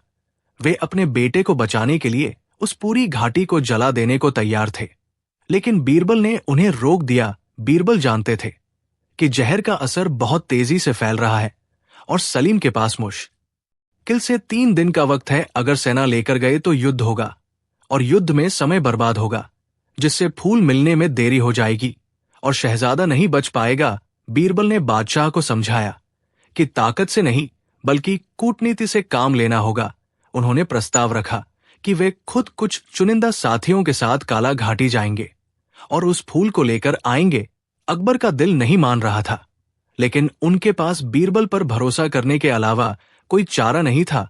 उसी रात बीरबल और उनके 2 सबसे भरोसेमंद साथी घोड़ों पर सवार होकर दक्षिण की ओर निकल पड़े। रास्ता बेहद कठिन और डरावना था। घने जंगल, जंगली जानवरों की आवाजें और हर कदम पर मौत का खतरा, लेकिन बीरबल के दिमाग में सिर्फ शहजादे का चेहरा था। 2 दिन और 1 रात के बिना रुके सफर के बाद वे काला घाटी की सीमा पर पहुंचे। वहां हवा में एक अजीब सी भारी गंध थी और पेड़ों पर इंसानी खोपड़ियां लटकी हुई थी, जो चेतावनी दे रही थी कि आगे जाना मौत को दावत देना है। जैसे ही बीरबल ने घाटी में कदम रखा, जय के नारे गूंजने लगे, लेकिन सफारा इतनी आसानी से हार मानने वाला नहीं था। उसने अपनी आस्तीन से खंजर निकाला और पास खड़े बीरबल पर झपटा, लेकिन राजा मानसिंह की तलवार हवा में कौंधी और इससे पहले कि सफारा बीरबल को छू भी पाता, उसका हाथ काटकर अलग कर दिया गया। सिपाहियों ने उसे दबोच लिया। बीरबल ने सफारा के चेहरे पर हाथ मारा और एक झटके में उसके चेहरे पर लगी बारीक खाल की परत यानी मांस को खींच लिया। उसके नीचे एक साधारण और क्रूर चेहरा छिपा था। ये देखकर अकबर का गुस्सा 7वें आसमान पर पहुंच गया, लेकिन साथ ही उनके मन से वो भारी बोझ भी उतर गया जो हफ्तों से उन्हें कुचल रहा था। उन्हें समझ आ गया कि उनकी बीमारी, उनका डर और शहर में उनका गिरता हुआ सम्मान सब एक सोची समझी साजिश थी। और सबसे बड़ी बात, उन्हें ये एहसास हुआ कि बीरबल ने अपनी जान जोखिम में डालकर एक बार फिर उनकी रक्षा की है। अकबर तख्त से नीचे उतरे और उन्होंने बीरबल को गले लगा लिया। उनकी आंखों में आंसू थे। बीरबल बोले, जहां अपना दुश्मन ने आपको अकेला करने की कोशिश की थी, क्योंकि वो जानता था कि जब तक हम साथ हैं, कोई भी ताकत मुगल सल्तनत का बाल भी बाका नहीं कर सकती। सफारा को काल कोठरी में डाल दिया गया, जहां उसने कबूला कि शहरियार ने उसे सालों पहले तैयार किया था और वो सही वक्त का इंतजार कर रहा था। इस घटना के बाद अकबर पूरी तरह बदल गए। उनका डिप्रेशन और डर गायब हो गया। उन्होंने दरबार में ऐलान किया कि अब से किले की सुरक्षा और गुप्तचर विभाग की कमान सीधे बीरबल के हाथ में होगी। लेकिन कहानी अभी खत्म नहीं हुई थी, क्योंकि जब सफारा से पूछताछ की गई तो उसने एक और चौंकाने वाला खुलासा किया। उसने बताया कि शहरियार के पास एक और हथियार है जो न इंसान है, न बारूद और न ही जहर, वो प्रकृति है। फारा ने बताया कि शहरियार ने अपने देश से कुछ ऐसे बीज मंगवाए थे जिन्हें आगरा के जल स्रोतों के पास बोया गया है। ये बीज काली जड़ी के हैं जो पानी के संपर्क में आते ही बहुत तेजी से बढ़ते हैं और पूरे पानी को जहरीला बना देते हैं। अगर वो पानी किसी ने पी लिया तो वो मरेगा नहीं, बल्कि वो हमेशा के लिए कोमा में चला जाएगा। बीरबल ने तुरंत इस नई मुसीबत से निपटने की तैयारी शुरू की। उन्होंने अपने सैनिकों को यमुना नदी के किनारों और किले के तालाबों की जांच के लिए भेजा और वाकई उन्हें वहां अजीबोगरीब काले पौधे उगते हुए मिले जो सामान्य से बहुत तेजी से बढ़ रहे थे। बीरबल ने वैज्ञानिकों और हकीमों की मदद से उन पौधों को नष्ट करवाया और पानी को साफ करने का अभियान चलाया। शहरियार जो अपने कुएं में बैठा था, उसे जब पता चला कि उसका आखिरी वार भी खाली गया है तो वो पहली बार डर गया, क्योंकि अब उसके पास कोई चाल नहीं बची थी। बीरबल ने शहरियार के कुएं को ऊपर से हमेशा के लिए सील करवा दिया और वहां केवल एक छोटा सा सुराख छोड़ा हवा और पानी के लिए, ताकि शहरियार अपनी बाकी जिंदगी उस अंधेरे में अपनी ही साजिशों के बारे में सोचकर बिताए। आगरा में फिर से अमन और चैन लौट आया। बादशाह अकबर ने एक भव्य जश्न का आयोजन किया, जिसे जश्न-ए-फा नाम दिया गया। ये जश्न बीरबल की वफादारी और बुद्धिमानी के सम्मान में था। उस दिन अकबर ने भरी सभा में कहा कि मेरे नवरत्नों में कई हीरे और मोती हैं, लेकिन बीरबल वो धागा है जिसने हम सबको जोड़कर रखा है। और इस तरह सुल्तान शहरियार का खौफनाक अध्याय हमेशा के लिए बंद हो गया। इतिहास गवाह है कि ताकतवर से ताकतवर दुश्मन भी तब हार जाता है जब बुद्धि और वफादारी एक साथ खड़ी होती है। बीरबल और अकबर की ये कहानी हमें सिखाती है कि चाहे अंधेरा कितना भी घना क्यों न हो, विश्वास का एक दिया उसे हराने के लिए काफी होता है। आगरा का किला आज भी उन कहानियों का गवाह बनकर खड़ा है और हवाओं में आज भी बीरबल की चतुराई और अकबर के न्याय की किस्से गूंजते हैं। सुल्तान शहरियार के उस काले अध्याय के बंद होने के बाद आगरा के किले में एक अजीब सी शांति छा गई थी, लेकिन ये शांति सुकून की नहीं बल्कि थकावट की थी। बादशाह अकबर और उनके नवरत्न लगातार मानसिक और शारीरिक युद्ध लड़ते लड़ते थक चुके थे, मगर नियति ने उनके लिए आराम नहीं लिखा था, क्योंकि सल्तनत चलाना कांटों का ताज पहनने जैसा होता है। जहां एक मुसीबत खत्म होती है तो दूसरी सिर उठा लेती है, और इस बार मुसीबत महलों की साजिशों से नहीं बल्कि कुदरत के एक ऐसे रहस्यमयी प्रकोप से आई थी जिसने बादशाह अकबर को पिता के रूप में तोड़कर रख दिया था। गर्मियां अपने शबाब पर थी और लू के थपेड़े आगरा की दीवारों को झुलसा रहे थे। एक दोपहर जब बादशाह अकबर अपने बेटे शहजादा सलीम के साथ शाही बाग में टहल रहे थे, तभी अचानक सलीम के पैरों में लड़खड़ाहट हुई और वो जमीन पर गिर पड़े। पहले तो लगा कि ये गर्मी का असर है, लेकिन जब सेवकों ने शहजादे को उठाया तो देखा कि उनके हाथ और पैरों की नसों का रंग गहरा नीला पड़ गया था और उनकी सांसें बहुत तेज चल रही थी। शाही हकीमों को तुरंत बुलाया गया। उन्होंने हर तरह की जड़ी बूटियां और दवाएं आजमाई, लेकिन शहजादे की हालत बिगड़ती ही गई। शाम होते होते सलीम का पूरा शरीर ठंडा पड़ने लगा और वे कोमा जैसी स्थिति में चले गए। हकीमों ने हार मान ली और बादशाह से कहा कि ये कोई बीमारी नहीं, बल्कि एक बहुत ही दुर्लभ और प्राचीन जहर का असर है, जिसे नीलकंठ कहा जाता है। इस जहर का काट पूरी दुनिया में सिर्फ एक ही जगह मिलता है, और वो है दक्षिण के घने जंगलों के बीच स्थित काला घाटी या ब्लैक वैली में उगने वाला एक खास सुनहरे रंग का फूल, जिसे जीवन पुष्प कहते हैं। लेकिन समस्या ये थी कि काला घाटी का इलाका मुगलों के अधीन नहीं था और वहां एक ऐसे आदिवासी कबीले का राज था जो बाहरी दुनिया से सख्त नफरत करता था।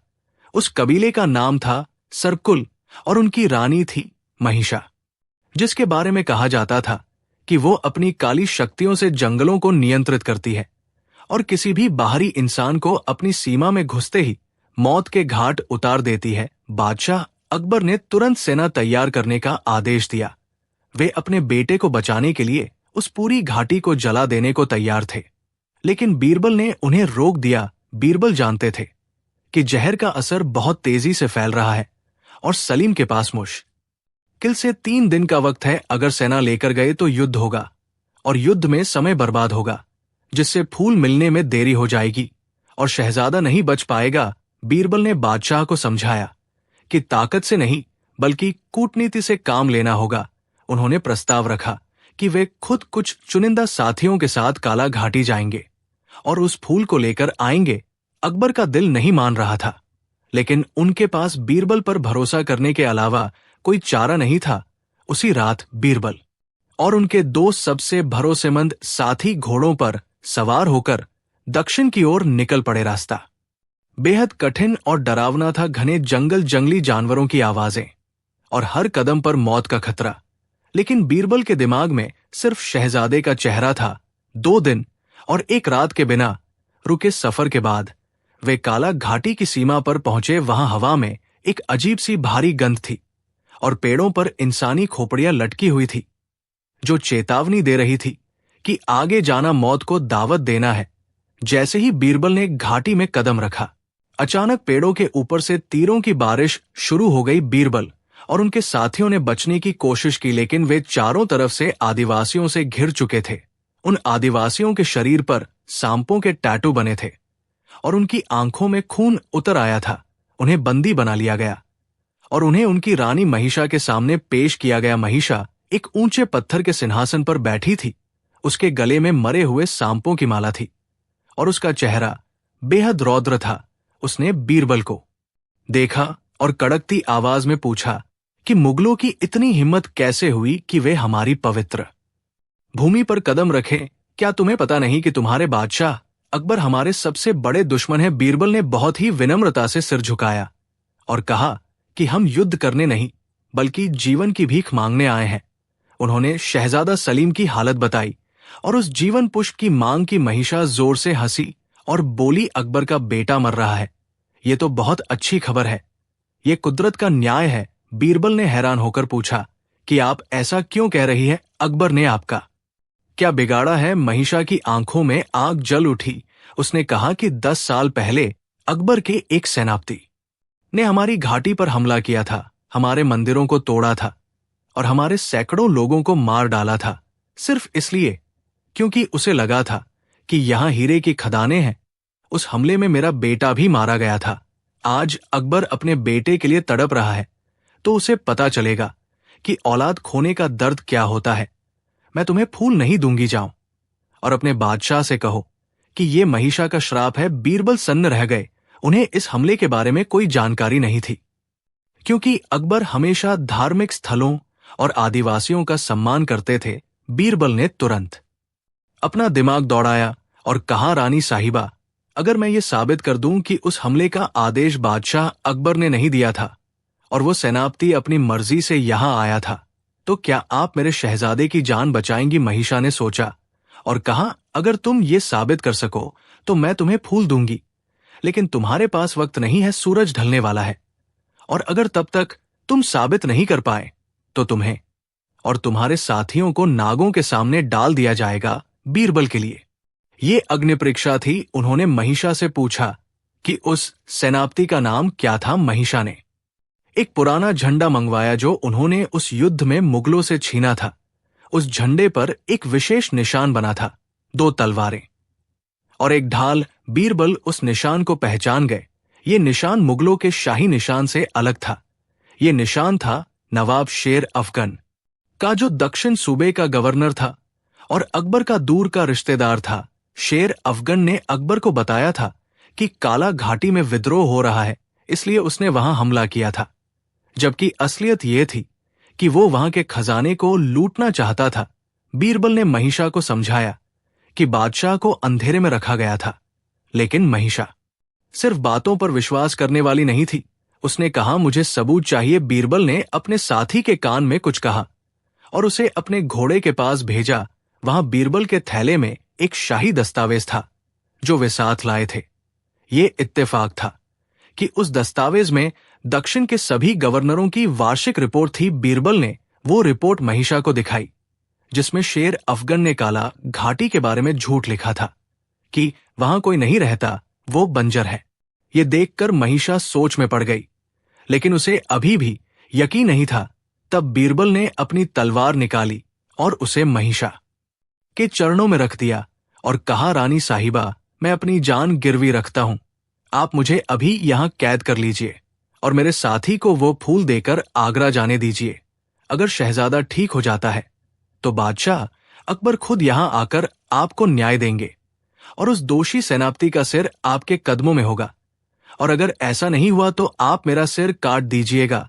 बीरबल की आंखों में सच्चाई और उनका आत्म बलिदान देखकर महिषा का दिल पिघल गया।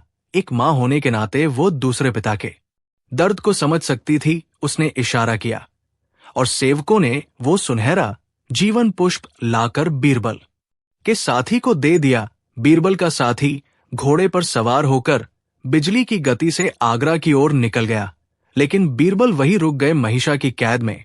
एक जमानत के तौर पर आगरा में शहजादा सलीम की सांसें उखड़ रही थी। बादशाह अकबर की आंखों के आंसू सूख चुके थे।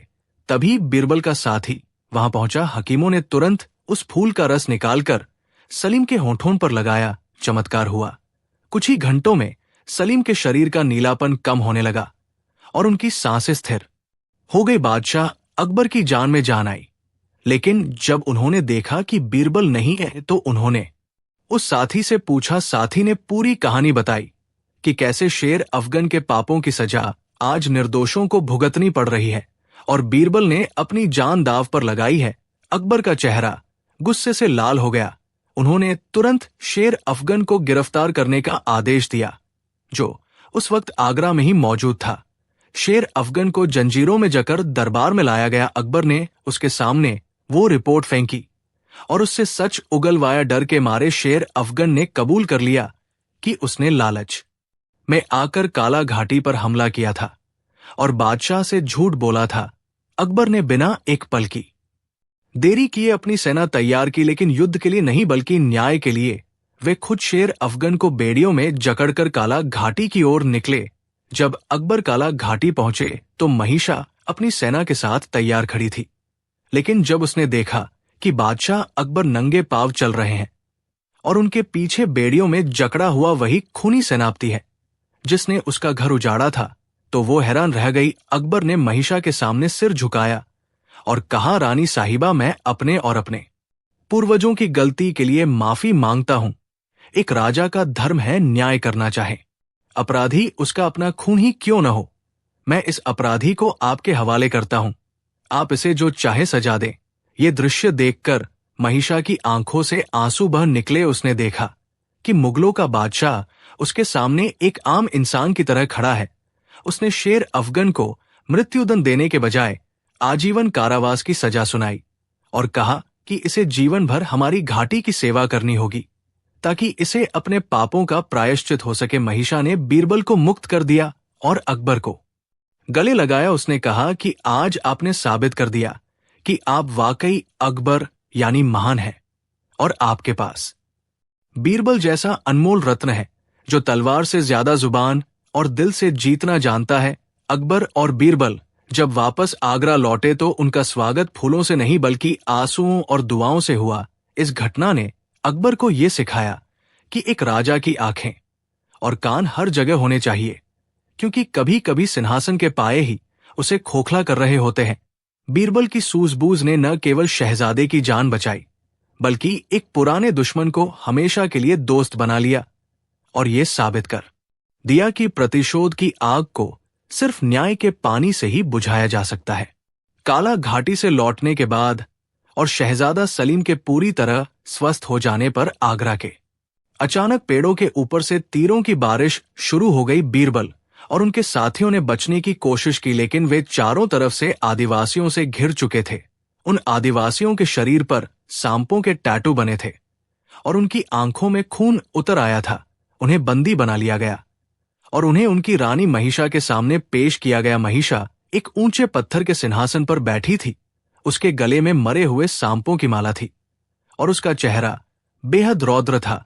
उसने बीरबल को देखा और कड़कती आवाज में पूछा कि मुगलों की इतनी हिम्मत कैसे हुई कि वे हमारी पवित्र भूमि पर कदम रखें। क्या तुम्हें पता नहीं कि तुम्हारे बादशाह अकबर हमारे सबसे बड़े दुश्मन हैं? बीरबल ने बहुत ही विनम्रता से सिर झुकाया और कहा कि हम युद्ध करने नहीं बल्कि जीवन की भीख मांगने आए हैं। उन्होंने शहजादा सलीम की हालत बताई और उस जीवन पुष्प की मांग की। महिषा जोर से हंसी और बोली, अकबर का बेटा मर रहा है, ये तो बहुत अच्छी खबर है। ये कुदरत का न्याय है। बीरबल ने हैरान होकर पूछा कि आप ऐसा क्यों कह रही है? अकबर ने आपका क्या बिगाड़ा है? महिषा की आंखों में आग जल उठी। उसने कहा कि 10 साल पहले अकबर के एक सेनापति ने हमारी घाटी पर हमला किया था, हमारे मंदिरों को तोड़ा था और हमारे सैकड़ों लोगों को मार डाला था, सिर्फ इसलिए क्योंकि उसे लगा था कि यहां हीरे की खदानें हैं। उस हमले में मेरा बेटा भी मारा गया था। आज अकबर अपने बेटे के लिए तड़प रहा है तो उसे पता चलेगा कि औलाद खोने का दर्द क्या होता है। मैं तुम्हें फूल नहीं दूंगी, जाओ और अपने बादशाह से कहो कि ये महिषा का श्राप है। बीरबल सन्न रह गए। उन्हें इस हमले के बारे में कोई जानकारी नहीं थी, क्योंकि अकबर हमेशा धार्मिक स्थलों और आदिवासियों का सम्मान करते थे। बीरबल ने तुरंत अपना दिमाग दौड़ाया और कहा, रानी साहिबा, अगर मैं ये साबित कर दूं कि उस हमले का आदेश बादशाह अकबर ने नहीं दिया था और वो सेनापति अपनी मर्जी से यहां आया था, तो क्या आप मेरे शहजादे की जान बचाएंगी? महिषा ने सोचा और कहा, अगर तुम ये साबित कर सको तो मैं तुम्हें फूल दूंगी, लेकिन तुम्हारे पास वक्त नहीं है, सूरज ढलने वाला है और अगर तब तक तुम साबित नहीं कर पाए तो तुम्हें और तुम्हारे साथियों को नागों के सामने डाल दिया जाएगा। बीरबल के लिए ये अग्नि परीक्षा थी। उन्होंने महिषा से पूछा कि उस सेनापति का नाम क्या था। महिषा ने एक पुराना झंडा मंगवाया जो उन्होंने उस युद्ध में मुगलों से छीना था। उस झंडे पर एक विशेष निशान बना था, 2 तलवारें और एक ढाल। बीरबल उस निशान को पहचान गए। ये निशान मुगलों के शाही निशान से अलग था। ये निशान था नवाब शेर अफगन का, जो दक्षिण सूबे का गवर्नर था और अकबर का दूर का रिश्तेदार था। शेर अफगन ने अकबर को बताया था कि काला घाटी में विद्रोह हो रहा है, इसलिए उसने वहां हमला किया था, जबकि असलियत यह थी कि वो वहां के खजाने को लूटना चाहता था। बीरबल ने महिषा को समझाया कि बादशाह को अंधेरे में रखा गया था, लेकिन महिषा सिर्फ बातों पर विश्वास करने वाली नहीं थी। उसने कहा, मुझे सबूत चाहिए। बीरबल ने अपने साथी के कान में कुछ कहा और उसे अपने घोड़े के पास भेजा। वहां बीरबल के थैले में एक शाही दस्तावेज था जो वे साथ लाए थे। ये इत्तेफाक था कि उस दस्तावेज में दक्षिण के सभी गवर्नरों की वार्षिक रिपोर्ट थी। बीरबल ने वो रिपोर्ट महिषा को दिखाई, जिसमें शेर अफगन ने काला घाटी के बारे में झूठ लिखा था कि वहां कोई नहीं रहता, वो बंजर है।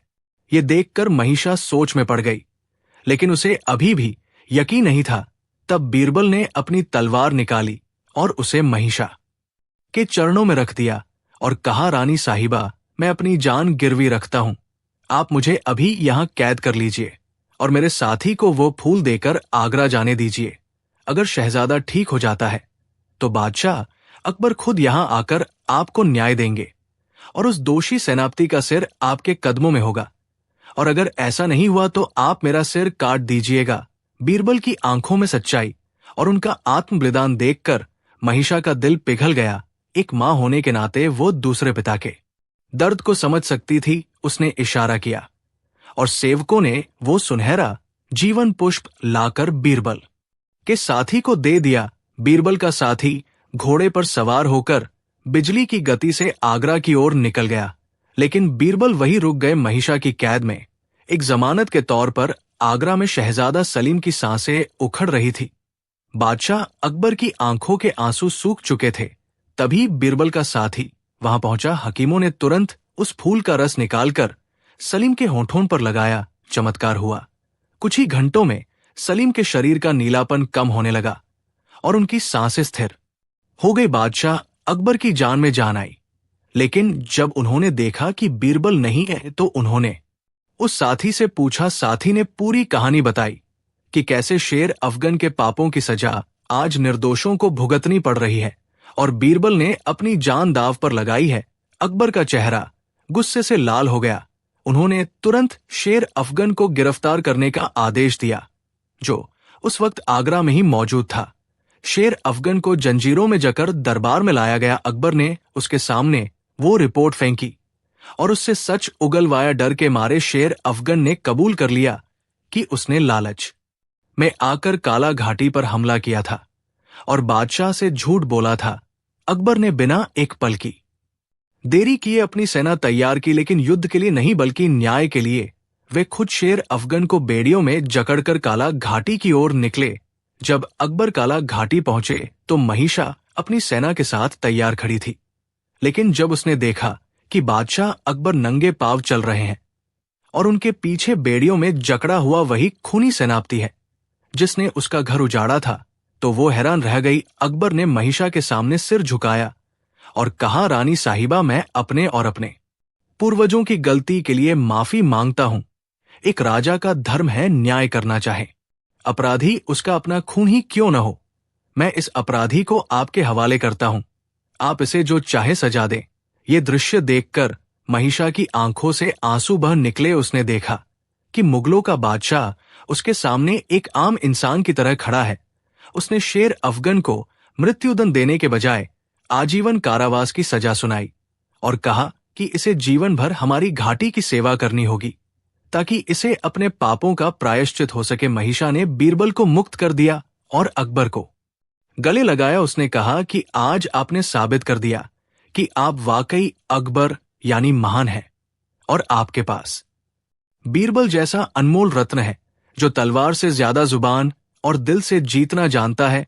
अकबर और बीरबल जब वापस आगरा लौटे तो उनका स्वागत फूलों से नहीं बल्कि आंसुओं और दुआओं से हुआ। इस घटना ने अकबर को यह सिखाया कि एक राजा की आंखें और कान हर जगह होने चाहिए, क्योंकि कभी कभी सिंहासन के पाये ही उसे खोखला कर रहे होते हैं। बीरबल की सूझबूझ ने न केवल शहजादे की जान बचाई बल्कि एक पुराने दुश्मन को हमेशा के लिए दोस्त बना लिया और ये साबित कर दिया कि प्रतिशोध की आग को सिर्फ न्याय के पानी से ही बुझाया जा सकता है। काला घाटी से लौटने के बाद और शहजादा सलीम के पूरी तरह स्वस्थ हो जाने पर आगरा के किले में खुशियों की शहनाई गूंज रही थी, लेकिन नियति को शायद ये मंजूर नहीं था कि बादशाह अकबर और उनके नवरत्न चैन की नींद सो सके, क्योंकि सल्तनत का विस्तार जितना बड़ा होता है उसकी छाया में छिपे खतरे भी उतने ही गहरे होते हैं। अभी महिषा रानी के साथ हुई संधि की स्याही सूखी भी नहीं थी कि उत्तर दिशा से एक ऐसी खबर आई जिसने दीवान खास में बैठे हर शख्स के रोंगटे खड़े कर दिए। ये खबर किसी हमले या बगावत की नहीं थी बल्कि एक पूरे के पूरे शहर के गायब हो जाने की थी। आगरा से 3 दिन की दूरी पर शिवालिक की पहाड़ियों की तलहटी में बसा सुजालपुर नाम का एक खुशहाल कस्बा था जो अपनी बेहतरीन तलवारों और लोहे के काम के लिए मशहूर था। वहां की आबादी करीब 10,000 थी और वहां से हर महीने शाही खजाने में भारी भरकम कराता था। लेकिन पिछले 2 महीनों से सुजालपुर से न तो कोई कराया था और न ही कोई संदेश वहां गया हुआ। शाही संदेशवाहक भी वापस नहीं लौटा था। जब बादशाह ने वहां जांच के लिए एक टुकड़ी भेजी तो वो टुकड़ी भी रहस्यमयी तरीके से हवा में विलीन हो गई। केवल एक घोड़ा वापस आया जिसकी पीठ पर खून से सना हुआ एक कागज चिपका था, जिस पर लिखा था, जो यहां आएगा वो इतिहास बन जाएगा। सुजालपुर अब इंसानों का नहीं सायों का शहर है। ये चेतावनी बेहद डरावनी थी। बादशाह अकबर इस बात को मानने को तैयार नहीं थे कि 10,000 लोगों वाला शहर रातों रात गायब हो सकता है या भूतिया हो सकता है। बीरबल ने भी इसे गंभीरता से लिया और कहा कि जहांपनाह ये किसी भूत प्रेत का काम नहीं है, बल्कि ये किसी बहुत बड़ी इंसानी साजिश का नतीजा है जो अंधविश्वास की आड़ में रची जा रही है। अकबर ने फैसला किया कि वे खुद इस रहस्य को सुलझाएंगे, लेकिन इस बार वे शाही लश्कर के साथ नहीं बल्कि एक सामान्य व्यापारी के भेष में जाएंगे और उनके साथ बीरबल और तानसेन होंगे। तानसेन को साथ ले जाने का कारण यह था कि सुजालपुर के पास के जंगलों में एक अजीब सी ध्वनि सुनाई देने की अफवाहें थी और तानसेन से बेहतर आवाजों को कोई नहीं समझ सकता था। तीनों ने भेष बदला और एक बैलगाड़ी में सामान लादकर सुजालपुर की ओर चल पड़े। जैसे जैसे वे शहर के करीब पहुंचे, मौसम बदलने लगा। आसमान में काले बादल घिराए और हवा में एक अजीब सी ठंडक घुल गई जो हड्डियों को कंपा देने वाली थी। शहर के मुख्य द्वार पर पहुंचकर उन्होंने देखा कि वहां सन्नाटा पसरा था। द्वार खुला था लेकिन कोई पहरेदार नहीं था। सड़कें खाली थी, दुकानें खुली थी और उनमें सामान भी रखा था, लेकिन बेचने वाला या खरीदने वाला कोई नहीं था। ऐसा लग रहा था जैसे वक्त वहां थम गया हो। घरों के अंदर झांकने पर देखा कि रोटियां तवे पर जली हुई थी और पानी के गिलास भरे रखे थे, मानो लोग अपना काम बीच में ही छोड़कर कहीं चले गए हों या गायब हो गए हों। ये मंजर किसी युद्ध के मैदान से भी ज्यादा भयावह था, क्योंकि युद्ध में लाशें होती है लेकिन यहां तो इंसान का नामोनिशान नहीं था। तभी तानसेन ने एक इशारा किया। उन्होंने कानों पर हाथ रखकर कहा, जहांपनाह, क्या आप सुन रहे हैं? हवा में एक बहुत ही बारीक सी सीटी जैसी आवाज है जो लगातार बज रही है। आम इंसान इसे शायद न सुन पाए, लेकिन ये दिमाग पर असर कर रही है। बीरबल ने भी ध्यान दिया तो उन्हें सिर में हल्का दर्द महसूस हुआ। वे समझ गए कि ये सन्नाटा सामान्य नहीं है। वे मुख्य बाजार से गुजरते हुए शहर के बीचों बीच स्थित पुराने किले की ओर बढ़े। तभी उन्हें जमीन के नीचे से एक धमक सुनाई दी, जैसे कोई भारी मशीन चल रही हो। बीरबल ने जमीन पर कान लगाया और कहा, जहांपनाह, सुजालपुर गायब नहीं हुआ है, सुजालपुर जमीन के नीचे चला गया है। इसका मतलब था कि शहर के लोगों को कहीं कैद करके रखा गया है। वे किले के अंदर दाखिल हुए, वहां भी कोई नहीं था, लेकिन किले के तहखाने का दरवाजा लोहे की जंजीरों से बंद था। बीरबल ने अपनी चतुराई से ताला खोला और वे सीढ़ियों से नीचे उतरने लगे। नीचे का दृश्य देखकर उनकी आंखें फटी की फटी रह गई। वहां एक विशालकाय भूमिगत कारखाना चल रहा था।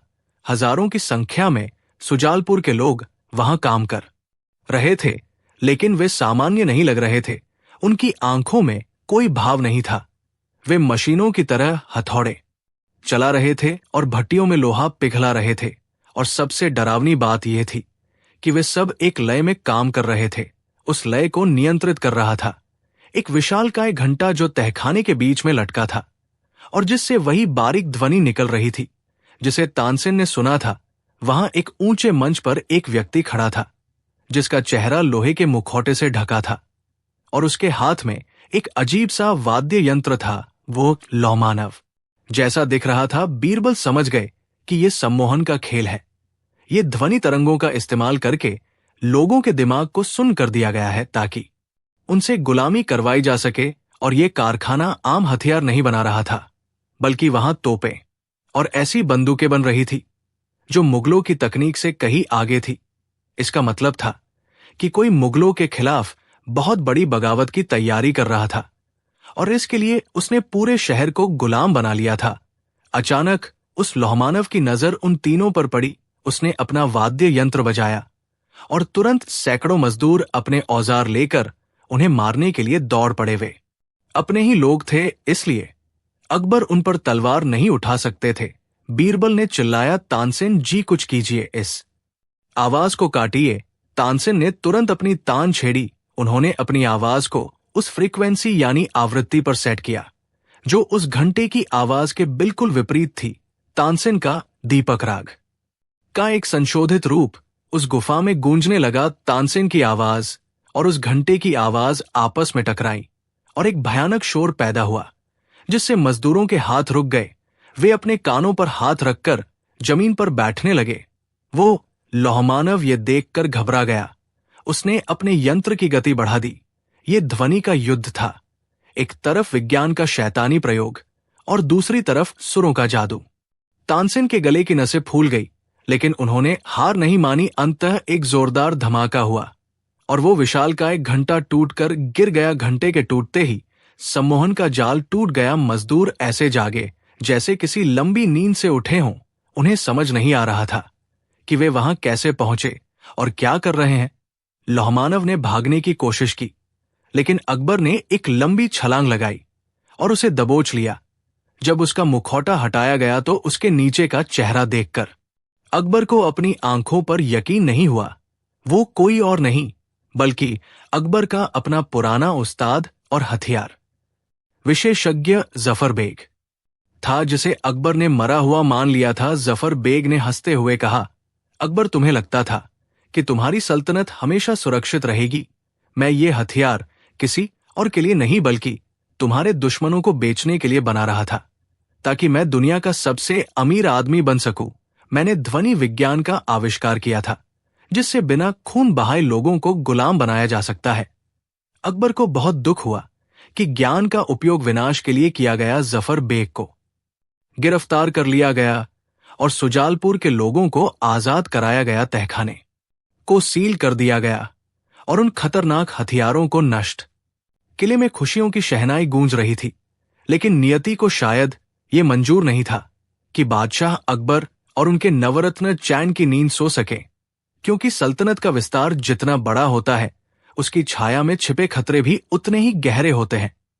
अभी महिषा रानी के साथ हुई संधि की स्याही सूखी भी नहीं थी कि उत्तर दिशा से एक ऐसी खबर आई जिसने दीवान खास में बैठे हर शख्स के रोंगटे खड़े कर दिए। ये खबर किसी हमले या बगावत की नहीं थी, बल्कि एक पूरे के पूरे शहर के गायब हो जाने की थी। आगरा से 3 दिन की दूरी पर शिवालिक की पहाड़ियों की तलहटी में बसा सुजालपुर नाम का एक खुशहाल कस्बा था, जो अपनी बेहतरीन तलवारों और लोहे के काम के लिए मशहूर था। वहां की आबादी करीब 10,000 थी और वहां से हर महीने शाही खजाने में भारी भरकम कराता था। लेकिन पिछले 2 महीनों से सुजालपुर से न तो कोई कराया था और न ही कोई संदेश वहां गया हुआ। शाही संदेशवाहक भी वापस नहीं लौटा था। जब बादशाह ने वहां जांच के लिए एक टुकड़ी भेजी तो वो टुकड़ी भी रहस्यमयी तरीके से हवा में विलीन हो गई। केवल एक घोड़ा वापस आया, जिसकी पीठ पर खून से सना हुआ एक कागज चिपका था, जिस पर लिखा था, जो यहां आएगा वो इतिहास बन जाएगा। सुजालपुर अब इंसानों का नहीं, सायों का शहर है। ये चेतावनी बेहद डरावनी थी। बादशाह अकबर इस बात को मानने को तैयार नहीं थे कि 10,000 लोगों वाला शहर रातों रात गायब हो सकता है या भूतिया हो सकता है। बीरबल ने भी इसे गंभीरता से लिया और कहा कि जहांपनाह ये किसी भूत प्रेत का काम नहीं है, बल्कि ये किसी बहुत बड़ी इंसानी साजिश का नतीजा है जो अंधविश्वास की आड़ में रची जा रही है। अकबर ने फैसला किया कि वे खुद इस रहस्य को सुलझाएंगे, लेकिन इस बार वे शाही लश्कर के साथ नहीं बल्कि एक सामान्य व्यापारी के भेष में जाएंगे और उनके साथ बीरबल और तानसेन होंगे। तानसेन को साथ ले जाने का कारण यह था कि सुजालपुर के पास के जंगलों में एक अजीब सी ध्वनि सुनाई देने की अफवाहें थी और तानसेन से बेहतर आवाजों को कोई नहीं समझ सकता था। तीनों ने भेष बदला और एक बैलगाड़ी में सामान लादकर सुजालपुर की ओर चल पड़े। जैसे जैसे वे शहर के करीब पहुंचे, मौसम बदलने लगा। आसमान में काले बादल घिराए और हवा में एक अजीब सी ठंडक घुल गई जो हड्डियों को कंपा देने वाली थी। शहर के मुख्य द्वार पर पहुंचकर उन्होंने देखा कि वहां सन्नाटा पसरा। था द्वार खुला था, लेकिन कोई पहरेदार नहीं था। सड़कें खाली थी, दुकानें खुली थी और उनमें सामान भी रखा था, लेकिन बेचने वाला या खरीदने वाला कोई नहीं था। ऐसा लग रहा था जैसे वक्त वहां थम गया हो। घरों के अंदर झांकने पर देखा कि रोटियां तवे पर जली हुई थी और पानी के गिलास भरे रखे थे, मानो लोग अपना काम बीच में ही छोड़कर कहीं चले गए हों या गायब हो गए हों। ये मंजर किसी युद्ध के मैदान से भी ज्यादा भयावह था, क्योंकि युद्ध में लाशें होती है, लेकिन यहां तो इंसान का नामोनिशान नहीं था। तभी तानसेन ने एक इशारा किया। उन्होंने कानों पर हाथ रखकर कहा, जहांपनाह, क्या आप सुन रहे हैं? हवा में एक बहुत ही बारीक सी सीटी जैसी आवाज है जो लगातार बज रही है। आम इंसान इसे शायद न सुन पाए, लेकिन यह दिमाग पर असर कर रही है। बीरबल ने भी ध्यान दिया तो उन्हें सिर में हल्का दर्द महसूस हुआ। वे समझ गए कि यह सन्नाटा सामान्य नहीं है। वे मुख्य बाजार से गुजरते हुए शहर के बीचों बीच स्थित पुराने किले की ओर बढ़े। तभी उन्हें जमीन के नीचे से एक धमक सुनाई दी, जैसे कोई भारी मशीन चल रही हो। बीरबल ने जमीन पर कान लगाया और कहा, जहांपनाह, सुजालपुर गायब नहीं हुआ है। सुजालपुर जमीन के नीचे चला गया है। इसका मतलब था कि शहर के लोगों को कहीं कैद करके रखा गया है। वे किले के अंदर दाखिल हुए, वहां भी कोई नहीं था, लेकिन किले के तहखाने का दरवाजा लोहे की जंजीरों से बंद था। बीरबल ने अपनी चतुराई से ताला खोला और वे सीढ़ियों से नीचे उतरने लगे। नीचे का दृश्य देखकर उनकी आंखें फटी की फटी रह गई। वहां एक विशालकाय भूमिगत कारखाना चल रहा था। हजारों की संख्या में सुजालपुर के लोग वहां काम कर रहे थे, लेकिन वे सामान्य नहीं लग रहे थे। उनकी आंखों में कोई भाव नहीं था। वे मशीनों की तरह हथौड़े चला रहे थे और भट्टियों में लोहा पिघला रहे थे। और सबसे डरावनी बात यह थी कि वे सब एक लय में काम कर रहे थे। उस लय को नियंत्रित कर रहा था एक विशालकाय घंटा जो तहखाने के बीच में लटका था और जिससे वही बारीक ध्वनि निकल रही थी जिसे तानसेन ने सुना था। वहां एक ऊंचे मंच पर एक व्यक्ति खड़ा था जिसका चेहरा लोहे के मुखौटे से ढका था और उसके हाथ में एक अजीब सा वाद्य यंत्र था। वो लौमानव जैसा दिख रहा था। बीरबल समझ गए कि यह सम्मोहन का खेल है। ये ध्वनि तरंगों का इस्तेमाल करके लोगों के दिमाग को सुन कर दिया गया है ताकि उनसे गुलामी करवाई जा सके। और यह कारखाना आम हथियार नहीं बना रहा था, बल्कि वहां तोपें और ऐसी बंदूकें बन रही थी जो मुगलों की तकनीक से कहीं आगे थी। इसका मतलब था कि कोई मुगलों के खिलाफ बहुत बड़ी बगावत की तैयारी कर रहा था और इसके लिए उसने पूरे शहर को गुलाम बना लिया था। अचानक उस लौहमानव की नजर उन तीनों पर पड़ी। उसने अपना वाद्य यंत्र बजाया और तुरंत सैकड़ों मजदूर अपने औजार लेकर उन्हें मारने के लिए दौड़ पड़े। वे अपने ही लोग थे, इसलिए अकबर उन पर तलवार नहीं उठा सकते थे। बीरबल ने चिल्लाया, तानसेन जी कुछ कीजिए, इस आवाज को काटिए। तानसेन ने तुरंत अपनी तान छेड़ी। उन्होंने अपनी आवाज को उस फ्रीक्वेंसी यानी आवृत्ति पर सेट किया जो उस घंटे की आवाज के बिल्कुल विपरीत थी। तानसेन का दीपक राग का एक संशोधित रूप उस गुफा में गूंजने लगा। तानसेन की आवाज और उस घंटे की आवाज आपस में टकराई और एक भयानक शोर पैदा हुआ जिससे मजदूरों के हाथ रुक गए। वे अपने कानों पर हाथ रखकर जमीन पर बैठने लगे। वो लौहमानव ये देखकर घबरा गया। उसने अपने यंत्र की गति बढ़ा दी। ये ध्वनि का युद्ध था, एक तरफ विज्ञान का शैतानी प्रयोग और दूसरी तरफ सुरों का जादू। तानसेन के गले की नसें फूल गई, लेकिन उन्होंने हार नहीं मानी। अंततः एक जोरदार धमाका हुआ और वो विशालकाय घंटा टूटकर गिर गया। घंटे के टूटते ही सम्मोहन का जाल टूट गया। मजदूर ऐसे जागे जैसे किसी लंबी नींद से उठे हों। उन्हें समझ नहीं आ रहा था कि वे वहां कैसे पहुंचे और क्या कर रहे हैं। लौहमानव ने भागने की कोशिश की, लेकिन अकबर ने एक लंबी छलांग लगाई और उसे दबोच लिया। जब उसका मुखौटा हटाया गया तो उसके नीचे का चेहरा देखकर अकबर को अपनी आंखों पर यकीन नहीं हुआ। वो कोई और नहीं बल्कि अकबर का अपना पुराना उस्ताद और हथियार विशेषज्ञ जफर बेग था, जिसे अकबर ने मरा हुआ मान लिया था। जफर बेग ने हंसते हुए कहा, अकबर, तुम्हें लगता था कि तुम्हारी सल्तनत हमेशा सुरक्षित रहेगी। मैं ये हथियार किसी और के लिए नहीं बल्कि तुम्हारे दुश्मनों को बेचने के लिए बना रहा था, ताकि मैं दुनिया का सबसे अमीर आदमी बन सकूं, मैंने ध्वनि विज्ञान का आविष्कार किया था, जिससे बिना खून बहाए लोगों को गुलाम बनाया जा सकता है। अकबर को बहुत दुख हुआ कि ज्ञान का उपयोग विनाश के लिए किया गया जफर बेग को गिरफ्तार कर लिया गया और सुजालपुर के लोगों को आजाद कराया गया। तहखाने को सील कर दिया गया और उन खतरनाक हथियारों को नष्ट कर दिया गया। लेकिन बीरबल ने एक हथियार रख लिया, वो था जफर बेग की डायरी, जिसमें ध्वनि विज्ञान के सूत्र लिखे थे। बीरबल ने कहा कि यह ज्ञान खतरनाक है, लेकिन अगर सही हाथों में हो तो भविष्य में रक्षा भी कर सकता है। जब वे वापस आगरा लौटे तो लोग सुजालपुर की वापसी का जश्न मना रहे थे, लेकिन बीरबल का मन अभी भी अशांत था। उन्होंने अकबर से कहा कि जहांपनाह जफर बेग तो पकड़ा गया, लेकिन उसने कहा था कि वो हथियार बेचने वाला था। सवाल यह है कि खरीदार कौन था, क्योंकि अगर खरीदार अभी भी बाहर है तो वो किसी और जफर बेग को ढूंढ लेगा। अकबर ने बीरबल की चिंता को समझा और आदेश दिया कि सीमा सुरक्षा और कड़ी कर दी जाए और विदेशी व्यापारियों पर नजर रखी जाए। इस घटना ने साबित कर दिया कि असली खतरा हमेशा तलवार लेकर सामने से नहीं आता। कभी कभी वो हवा में तैरती हुई एक आवाज या जमीन के नीचे छिपी एक साजिश के रूप में भी आ सकता है। सुजालपुर की वो रात और तानसेन का वो सुर इतिहास में अमर हो गया, जिसने बिना एक बूंद खून बहाए 10,000 लोगों की जान बचाई और ये भी सिखाया कि जब विज्ञान अपनी हदें पार कर दे तो उसे रोकने के लिए कला और मानवीय जज्बे की जरूरत होती है।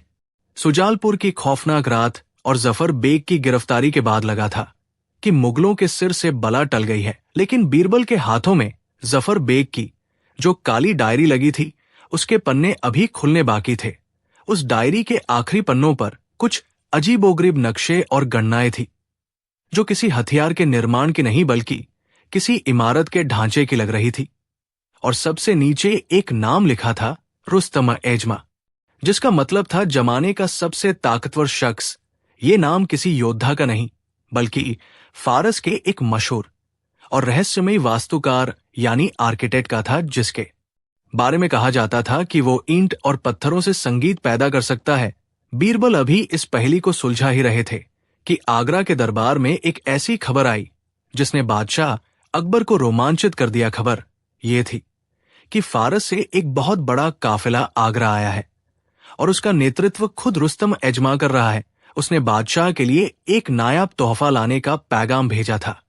अकबर, जो हमेशा से कला और वास्तुकला के प्रेमी थे, उन्होंने तुरंत रुस्तम को दरबार में पेश होने का हुक्म दिया। रुस्तम जब दरबार में आया तो उसका व्यक्तित्व किसी जादूगर जैसा था। उसकी आंखों में एक अजीब सी चमक थी और उसने दावा किया कि वो बादशाह के लिए एक ऐसा महल बनाना चाहता है जो दुनिया का 8वां अजूबा होगा।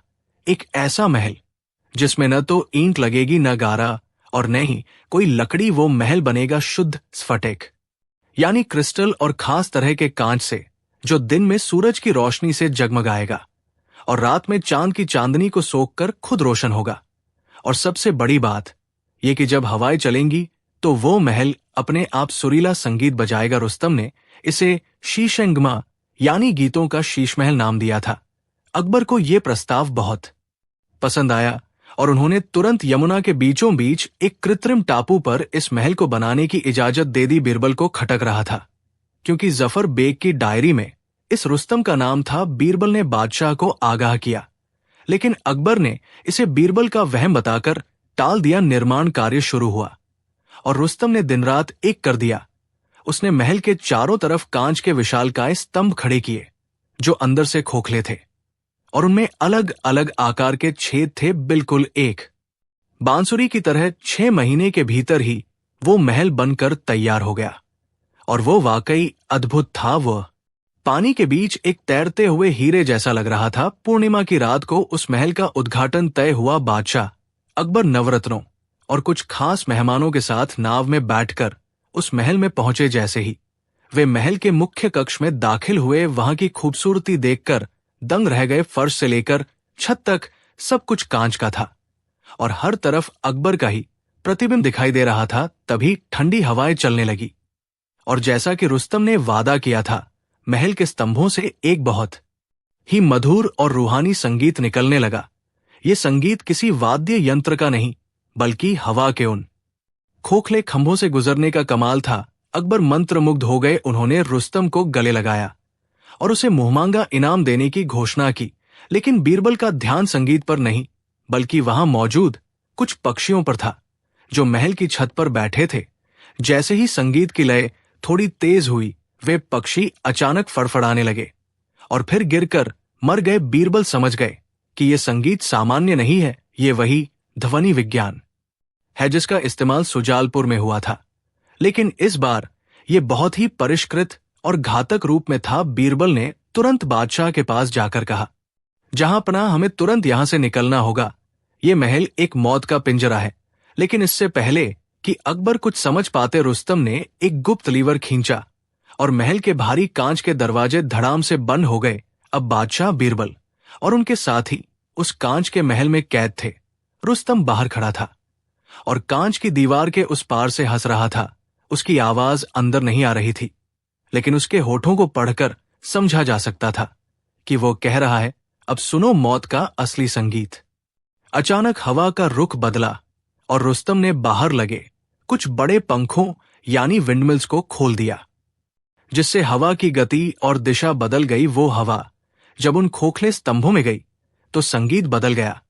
अब वो मधुर नहीं, बल्कि एक तीखी और कान फाड़ देने वाली सीटी में बदल गया। ये रेजोनेंस यानी अनुनाद का खेल था, विज्ञान का एक ऐसा नियम जिसके अनुसार अगर ध्वनि की आवृत्ति किसी वस्तु की प्राकृतिक आवृत्ति से मेल खा जाए तो वो वस्तु कंपन करने लगती है और अंततः टूट जाती है।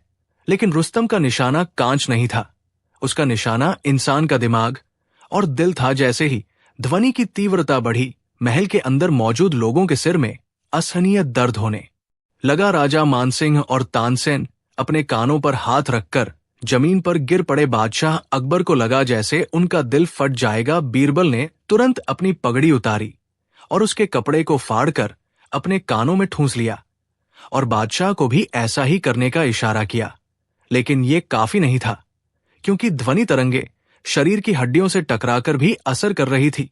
कांच की दीवारें अब कांपने लगी थी। बीरबल ने देखा कि महल की छत के बीचों बीच एक बहुत बड़ा झूमर है, जो एक लोहे की जंजीर से लटक रहा है, और वो झूमर ठीक उस मुख्य स्तंभ के ऊपर है जहां से सबसे तेज आवाज आ रही है। बीरबल समझ गए कि इस पूरे तंत्र को रोकने का एक ही तरीका है, हवा के प्रवाह को तोड़ना या उस मुख्य वाद्य यंत्र को नष्ट करना जो इस ध्वनि को नियंत्रित कर रहा है। बीरबल ने मुश्किल से अपने आप को संभाला और लड़खड़ाते हुए उस स्तंभ की ओर बढ़े। आवाज इतनी तेज थी कि उनकी नाक से खून बहने लगा था। रुस्तम बाहर से ये सब देख रहा था और जीत की खुशी मना रहा था। उसे लगा कि बीरबल अब कुछ नहीं कर पाएंगे, लेकिन बीरबल ने अपनी कमर से एक भारी लोहे का फूलदान उठाया जो सजावट के लिए रखा था और पूरी ताकत लगाकर उस मुख्य कांच के स्तंभ पर दे मारा। साधारण कांच होता तो टूट जाता, लेकिन यह विशेष कांच था। उस पर केवल दरार पड़ी, लेकिन टूटा नहीं। बीरबल ने हार नहीं मानी। उन्होंने देखा कि तानसेन के पास उनकी वीणा पड़ी है। बीरबल ने तानसेन को हिलाया और इशारों में समझाया कि उन्हें दीपक राग नहीं, बल्कि भैरव राग का एक ऐसा स्वर छेड़ना होगा जो इस कांच की आवृत्ति को काट सके। तानसेन की हालत खराब थी, लेकिन बादशाह की जान बचाने के लिए उन्होंने अपनी वीणा उठाई और कांपते हाथों से तारों को झंकृत किया। तानसेन के सुर और कांच के स्तंभ की आवाज आपस में टकराई। एक अजीब सा घर्षण पैदा हुआ और तभी बीरबल ने दोबारा वो भारी फूलदान उसी दरार पर मारा। एक जोरदार धमाका हुआ, जैसे कोई बम फटा हो, और वो मुख्य कांच का स्तंभ चकनाचूर हो गया। स्तंभ के टूटते ही हवा का प्रवाह बिगड़ गया और वह जानलेवा आवाज बंद हो गई। लेकिन खतरा अभी टला नहीं था, क्योंकि मुख्य स्तंभ के टूटने से महल का संतुलन बिगड़ गया और छत पर लगा वो विशाल झूमर नीचे गिरने लगा। बीरबल ने फुर्ती से अकबर को धक्का दिया और झूमर धड़ाम से वहां गिरा जहां एक पल पहले बादशाह खड़े थे। महल की दीवारें चटकने लगी। बीरबल ने चिल्लाकर कहा, सब दरवाजों की तरफ भागो। उन्होंने पास पड़े एक भारी लोहे के टुकड़े से कांच के दरवाजे पर वार किया। दरवाजा कमजोर हो चुका था, वो टूट गया और वे सब बाहर खुली हवा में लुढ़कते हुए गिरे। रुस्तम, जो अपनी जीत के नशे में था, वो ये देखकर हैरान रह गया कि उसका अभेद्य जाल टूट गया है। उसने भागने की कोशिश की और नदी में कूद गया, लेकिन शाही अंगरक्षकों ने उसे पानी में ही घेर लिया और पकड़ लिया। जब रुस्तम को बादशाह के सामने पेश किया गया तो अकबर ने गुस्से में पूछा कि जफर बेग के बाद तुम दूसरे थे जिसने कला को हथियार बनाया, आखिर तुम चाहते क्या थे? रुस्तम ने नफरत से कहा, अकबर, मैं जफर बेग का भाई नहीं बल्कि उसका गुरु था। जफर तो बस एक प्रयोग कर रहा था, असली विनाश तो मैं लाया था। मैं चाहता था कि तुम अपनी ही पसंद की खूबसूरत चीज के अंदर घुटकर मरो, क्योंकि तुम्हें अपनी पसंद पर बहुत घमंड है।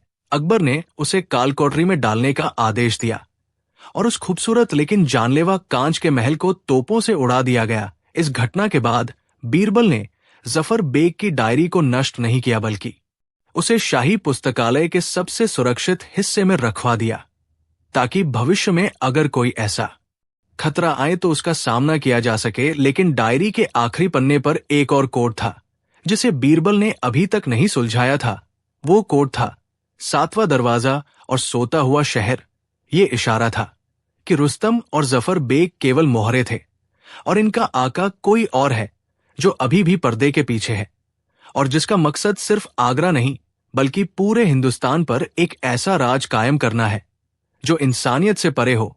बीरबल जानते थे कि ये सोता हुआ शहर कोई मामूली जगह नहीं है, बल्कि ये एक पुरानी किंवदंती हो सकती है जिसके बारे में कहा जाता है कि जमीन के नीचे एक पूरी दुनिया है जहां वक्त रुका हुआ है, और अगर वो दरवाजा खुल गया तो जो ताकतें बाहर आएंगी उनका मुकाबला तलवारों से नहीं किया जा सकता।